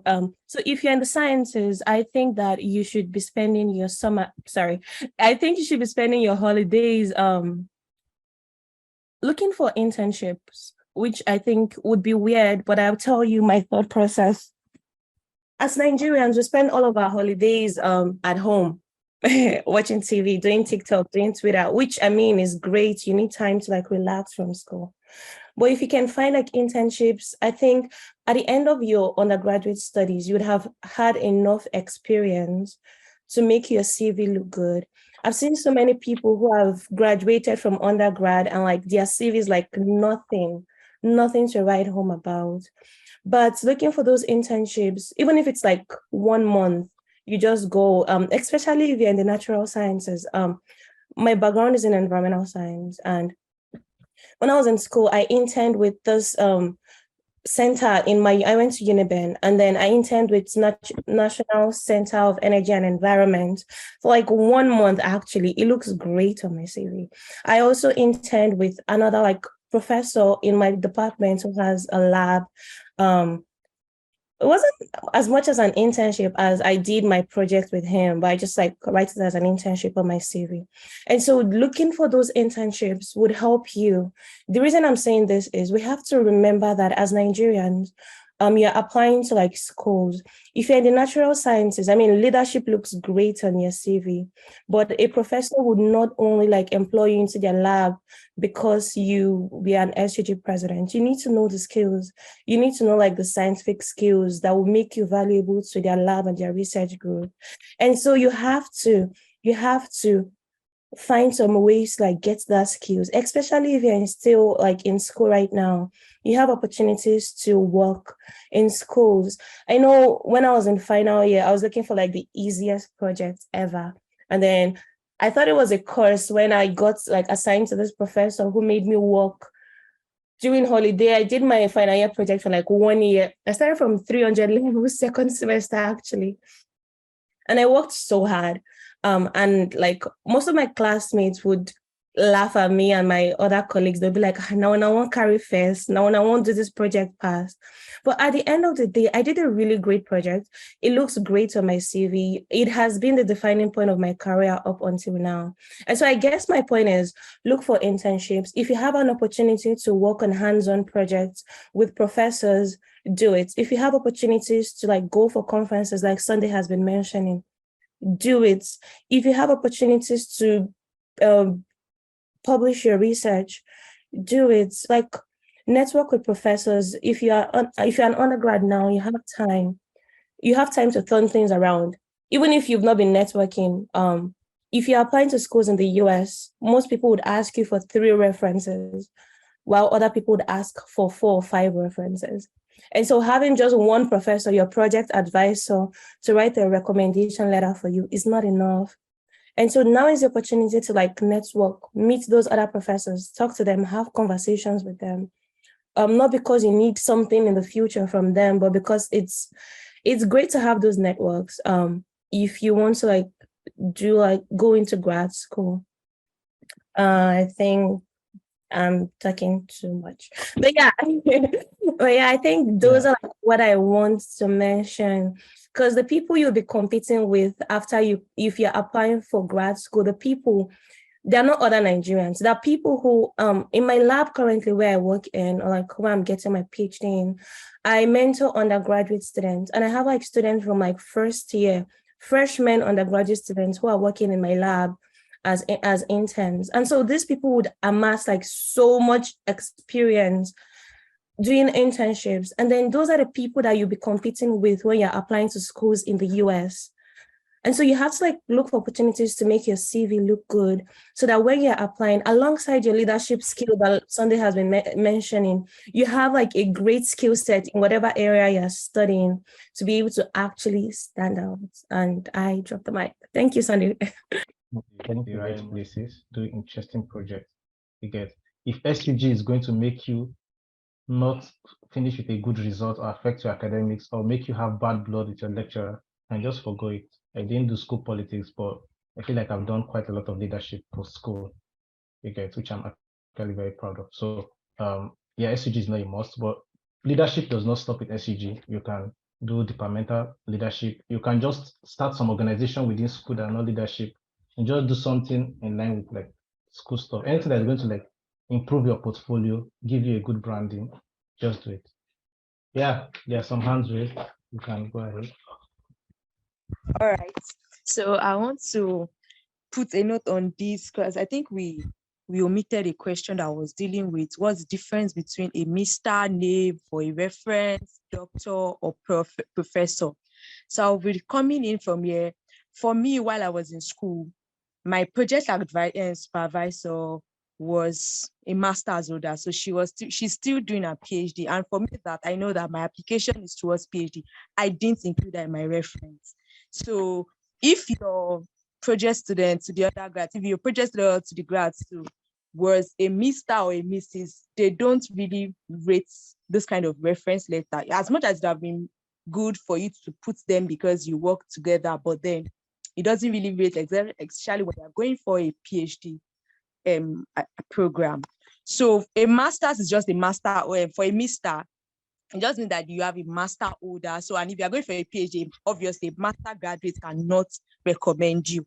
And that's why doctor and professor are majorly recognized. And like Sunday said earlier, most of his lecturers are doctors. So you can imagine. So if you are writing for an application where a pool of students have their own reference from a doctor or a professor, and you so out of your reference already is Mr. or Mrs. And then the last one is probably a doctor. So you can see these are the things that we get to change ourselves, and they give us, you get rejections here and there. So let's note that. So majorly channel your reference to a doctor, at least, even if one will not later be a Mr., then it should be maybe the third or the fourth. And also you can, it's not necessarily you major your references from your lecturers in school. It can be where you did your internship. This is why wherever you are, like Sunday said, make sure you build connections, you build relationship. I think at a point, one of my recommender fell sick rather. So I had to use somebody from where I interned, and got so good. So I just told the person to use his official email address, and everything really went well. So please, let's note that as well. Okay, so I want to ask now about NYSC. I want to ask first, what are some of the best strategies to make to get the best use of the NYSC period? And I also want to ask that what are ideal places to apply to? I mean, so that it will not just be the places that will give experiences that will be relevant during our applications. Then finally, who are those people who are important, probably in the NYSC? Just like people mentioned a lot about our project supervisors and all. I want to ask, who are those people who are also important that could also serve probably recommend us or something, or where we can get connections, meet people and all during NYSC? Thank you. Okay. Yeah, during NYSC, so I'm going to tell you some things I did. So during my NYSC, I was working for the police, right? And yeah, so I had the background in cybersecurity, and I was pushing for opportunities relating to cybersecurity. So I got myself into the police intelligence department, which was good already for my resume as well. You get. So in addition to that, I was working for 321, the online study platform, which the startup you get during my NYSC, and I also did a free. So I saw a startup, a cybersecurity startup, which was founded by my alumni from my previous school, Footman. I decided to start up. So I told them that I want to work for them for free remotely, which they agreed, as a cybersecurity analyst, which I'm going to work on the Word project. So I was working for them free, remote. You get, so more doing 3 jobs. So it was not easy, but I was doing those things intentionally. Okay, this is actually going to boost my my cybersecurity skills. I'm working as a cybersecurity analyst. I'm getting this required knowledge and stuff like that. So it's giving me industry experience, and the police stuff working as in the cybercrime department was also a very good boost in my portfolio and stuff. So yeah, like Gift said, during NYSC you can look for, let's say you're in environmental science, you can look for good environmental science department. I have a bad bias against it might not be good. I might be biased, but I won't advise anybody to start their this in a federal government agency. Most of these federal government agencies, except some labs, actually work. I did my internship with NIDA. I actually wasted my whole time in NIDA. I just met some amazing people, so we're just doing things together. Most of those government agencies, you just come to office and you don't do anything. You get. So working maybe in a university, in a private organizations will work you, but I think at the earlier stage of your career, I feel that's what you should target. You're going to do interesting projects in that period. You're going to learn a lot of things. Most government agencies, they just come to work and look forward to going back home. You get. I don't think that's the place you should want to push to start. Maybe they might pay you better, I don't know, but private organizations, I don't know how well they pay. They might help you get that required, but some private organizations work very well. You get. But most of them, they don't, especially the ministries, they don't really work that way. I might have like, it might be biased, you get. But working for the police was actually really working very hard. I'm not someone that wants to promote the police. The cybercrime department was really, really working hard. I had a friend that worked in NCDC, the Center for Disease Control. They were really working hard. And during my NYSC was when the pandemic started.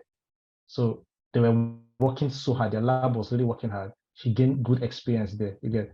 But ministry, I've gone to a lot of ministry in my time in Nigeria. I don't really think I would advise anybody, except if you are working there, then you try to do like another internship somewhere to give you experience. But don't just settle for there. And also look for something in line with your career. If you're in the health sector, you can look for like something, an agency, or maybe like a research lab. There's some research labs scattered around Nigeria. I look for a research lab. It might be free. You have something that can pay your bills. You might just tell them you want to work for free. But the fact that you're working for free, the pressure might not be too much on you, but it gives you time to build the necessary skills you want to build at your portfolio and work on those things that you want to like work on. So I think that's yeah, somebody said you're posted to Ministry of Agri.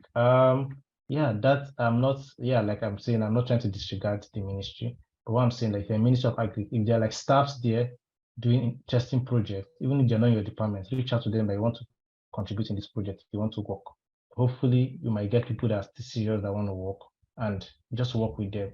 In addition to that, if while you're doing your NYC there, if you have time, you can try to like look at different research lab in agri or related stuff, work on research. You can even contact your professors back in university or any university. Just try to like do something consciously towards what you want to achieve. But like I just have a bias towards ministry. I've attended a lot of ministry and that's my stay. But I don't know, maybe things have changed ever since I left. But if they are doing interesting projects in some department in the ministry, jet towards those people that are working. You want your CV, when you're writing your accomplishment statement, your CV, you have something interesting you are writing. You don't want to go to your accomplishment statement and you don't actually have anything. You just come to work every day. You're not doing anything. You want to, when you're writing your accomplishment statement, I worked on this project for this in rural areas and we done this. You get like, it's actually good things. You're working on tools, modern tools and stuff. Like that's how you should do it. That's like my 2 cents on that. Sandy, can I say something? Yes, you can. Yeah. So like somebody said they were posted to, where was that? They were posted to a Ministry of Agri, and they studied mech engine. In that situation, I feel like what Sunday has said, like you should adapt that. You can look for like organizations you can volunteer with. You can look for like a personal CDS projects that you can do to show that like you have like professional developments, like working with primary school or secondary school students to teach them something. You have like all the time. Like if you're in the ministry and you cannot redeploy, the world is your oyster. You can do literally anything. You can find another job. You can do volunteering. You can start a company. You can start an NGO. The world is your oyster. You can play this around any way you want to. And so just don't like be relaxed and say, oh, there's no work here. There's no how I'm going to like improve my CV. You can do like 1,000,001 things that look good on your CV. If you have a first class, if you graduated with a first class, my biggest advice would be, I know they don't pay well, but like just try to get deployed to a university. It always looks good on your CV because I served at the University of Ibadan for their forestry department, and it's like the most amazing thing ever because when I was even applying for grad school, the head of the department I worked in also like wrote a recommendation letter for me. It was the best. And I worked in a lab. I collaborated with some of their master's and PhD students in the department to like do projects that I still talk about these days if I'm talking about my career projection. And so if that's something you can do, it doesn't pay well, but if you are not after instant gratification, if you're looking at like the long-term career progression, like what you want for your career, that might be something you can consider doing. If you're not posted to university, like wherever you find yourself, just try to like make an impact in whichever capacity you can.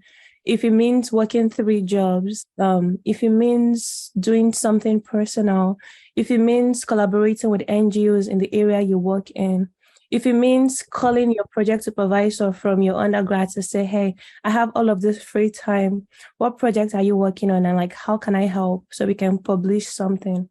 Like, just make your NYSC time something useful for yourself, because it's 1 year that can go by really fast. But you can make it whatever you want it to be. That was like amazing points. Amazing point. Pro with LinkedIn, like I've really searched a lot, tried to check for them, Erasmus, Chevnin, Nelson Mandela, like quite a lot of them actually. But I didn't really find them. Like some of these judges, the scholarship boards, even Michael Taiwo, I literally searched a lot to try and find them. So I want to ask, how can we get, you said we should document our impact, right? We should post them on LinkedIn and all. But how can we get them to also see it even before they get to see it in our application, in our SOPs and all? How can they be seeing it on social media? How can we strategize to make sure that, okay, this person has even known my name even before they eventually see my name in the application and this thing? Okay, let me answer this question. So yeah, most times you don't know who is going to interview your read your SOPs and stuff. That's why most times your CV, you put your LinkedIn account and stuff. So there's something I did when I called for interview for my Mind scholarship. The email they sent for me for the interview, they gave me 1 week time to prepare for the interview. The email they sent to me had some emails attached to it, like people I'm going to be interviewing with. I just copied that email. I searched for them on LinkedIn. I sent some of them requests already. You get, and I try to make sure that my LinkedIn has some very good things that you can see and stuff like that. I searched for them. I sent them friend request, connection request on LinkedIn, and that was 1 way. Even without sending a connection request, I try to go through their profile, get to know some things about them. You get, I feel like that really helps. And most times, once they select you, and it goes towards the interview process, they go through your LinkedIn profile. You don't even need to make them see you. They go through your LinkedIn profile. That's why you need to make your resume competitive and strong for you to get to that selection process. So when you get to that interview process, because every scholarship has different ways of selection. But when you get to the ones that have interview, when you get to that process where they have to check your LinkedIn account and call you for interview, they should see something good. So just keep pushing.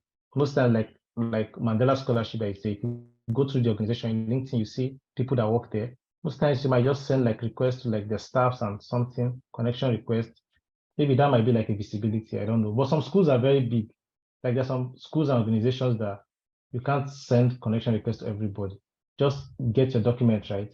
Once you are selected, they will look for you. So that's why you just need to keep building a very good portfolio. Keep building projects. If you're in tech, I might be biased with tech because that's what I've been doing all my life. But in tech, keep building projects, post them on your LinkedIn. I build these projects with Python. Like LLMs, you can build simple LLMs. Let's say now everybody's talking about ChatGPT. ChatGPT are LLMs. You can build simple LLMs using transformer models. You don't need to know complicated things. You can just do some few things, try out new things, post them on your LinkedIn. People should see that, oh, you're actually passionate about this thing. You want to really learn. You get. I feel like that creates a good visibility for you. Yeah, Mr. Favor. Go ahead. All right. So I initially wanted to ask this question, but I felt probably nobody was into tech. But thank God you mentioned now that you're into tech. I want to ask that what's the possibility of still combining your tech work during during the scholarship, during the postgraduate degrees? Is it how I don't say how easy, because definitely it's not easy, but okay, what are some of the strategies, approaches that one can do to be able to even while you are studying during a postgrad degree, you can still be working? I know there's this work study permits and all. So how do we combine them, basically combining work and study during postgrad, given how much we've heard that it is very, very stressful? It can be the studies, it can be very time consuming and all. So how do we go about it, please? Yeah, grad school can be hard. That's why I said, that's why I didn't really want to talk much about it. At some point that grad school took me, I was like, I can't go back home because everybody are already saying this boy has left Nigeria. I can't go back home and tell them that I came back because I could not do well in school. Nobody will even listen to me. It gets that hard. But We are Nigerians, so we always have to push, and so it gets hard, but it gets easier the more you push, I guess. So like combining school, so I resigned from all my jobs, though I had opportunities to work remotely, my jobs in Nigeria, but I resigned because I had stipend. So the only job I was doing was research assistant job in school. So working as a research assistant, yeah, it was kind of like cool because you're working with the professor and yeah, and school, like you can take, like, I don't know, different schools in America has different way they operate. But my school, you can take number of units, you have required number of units you can take. So you can want to take the maximum, you can want to take the minimum. So you start with, maybe you might start with the middle and gauge your strength and see how good you are. You get before, because there are courses that you should not take, like if you're in tech, you should not take if you're struggling with programming. There are courses you should take when you're proficient in programming, then you're learning on that thing. If you're struggling with programming, you should gauge with your strength and everything, then elevate yourself, then you do it. So, but working as a research assistant, I think it's better because you're doing something in line with maybe what you are learning in school. Most times not it, but you are working as a research assistant, and somehow it's not easy, man. It's not easy, but I feel you grow into it and you get used to it, man. And like as a PhD student, your research is what pays your bills, so you just have to work.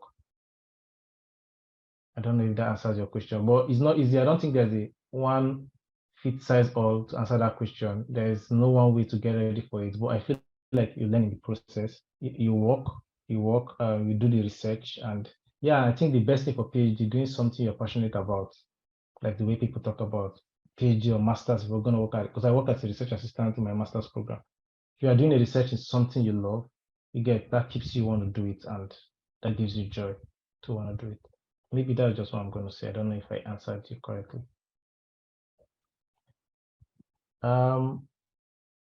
Favor, did I answer you well before we go to Ogumisi? Okay, yeah. So Ogumisi, let me see. Sure. Right. Thanks for the talk on so far. So my question is, okay, for me now, I studied mechanical engineering in school. So, but I'm a bit into tech to front end engineering. So, is there any scholarship for software engineering? So that's like my question. Bro, there are a lot of scholarships in. I think this video is recorded. I don't know if you joined us from the beginning. There are a lot of scholarships for tech. A lot of scholarships from Erasmus, from Chivning, from everywhere. Like even PhD, there are a lot of scholarship for PhD. For tech, mathematics. In fact, machine learning is more mathematics than programming.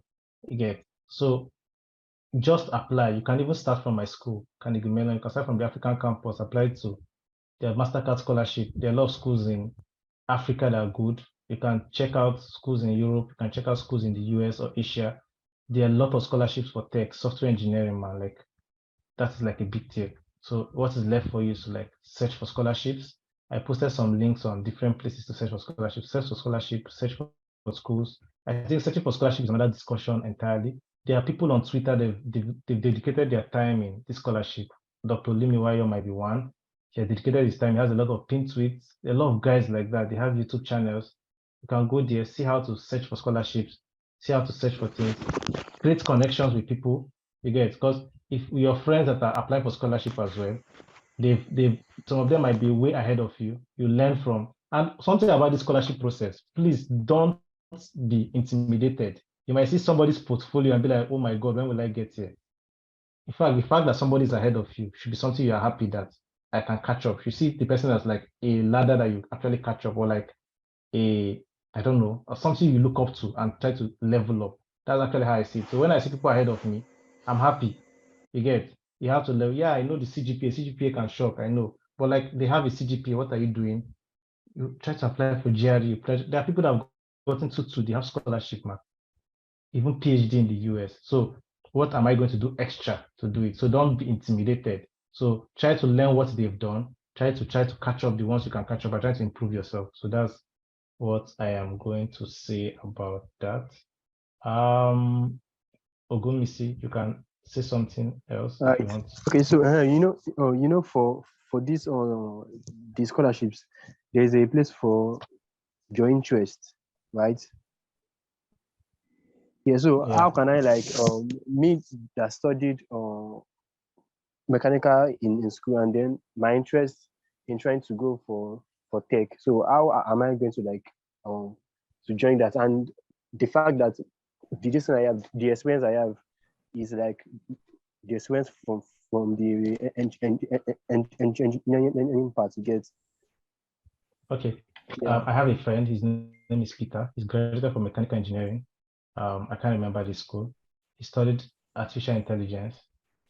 I just graduated with his master's in AI. Like I told you, your first degree just makes you knowledgeable to study for more degrees. It doesn't stop there, or it doesn't mean that what you did in your first degree is what you should do. Okay, it just makes you knowledgeable enough to study for more stuff. So if you're in tech, what part of tech are you more interested in? He loved machine. He started working as a data scientist somewhere. You get how he got the data science role just from Cargo. He was doing some Cargo competitions. He was building some small projects, doing some data visualization, learning Python at home. That's how he applied for data science internship in Nigeria. That's how he got the internship. It was not a good paying job, but they got him from there. That was how he started liking machine learning. And from machine learning, he applied for masters. He works for AXA Master, and AXA Master data team, they take first class students. I don't only some companies in Nigeria take just first class students. If you have a first class, you can apply there. If you don't have a first class, there are people that take it for internship. So it depends on what do you want in tech. There are a lot of things in tech, cybersecurity, machine learning, just a lot of things. So what part of tech do you want to go to? Then when you get the part of tech you want to go to, man, there are a lot of schools to apply. Like tech is not, there's no even people that don't have a tech degree actually, or engineering. Man, engineer, like if you study tech is actually an engineering degree. You're an engineer, you're solving problems. So having an engineering degree is actually plus for you in tech because it helps your logical thinking and everything. So I think you're in the right path. Favor, I'm going to come back to you. Ogumisi, is that clear? So like, just tell me what part of tech are you more interested in? Okay. Like now I'm into this now front end now. Yeah. So I'm Okay. a front end dev. If, So although I've done like some basic projects in just the normal HTML, CSS, and JavaScript. So just trying to go into to use some some frameworks like Vue or React. So that's like the, the place where I am now. So that's like my question now. How, like with the little that I know, is it still cool to go into this?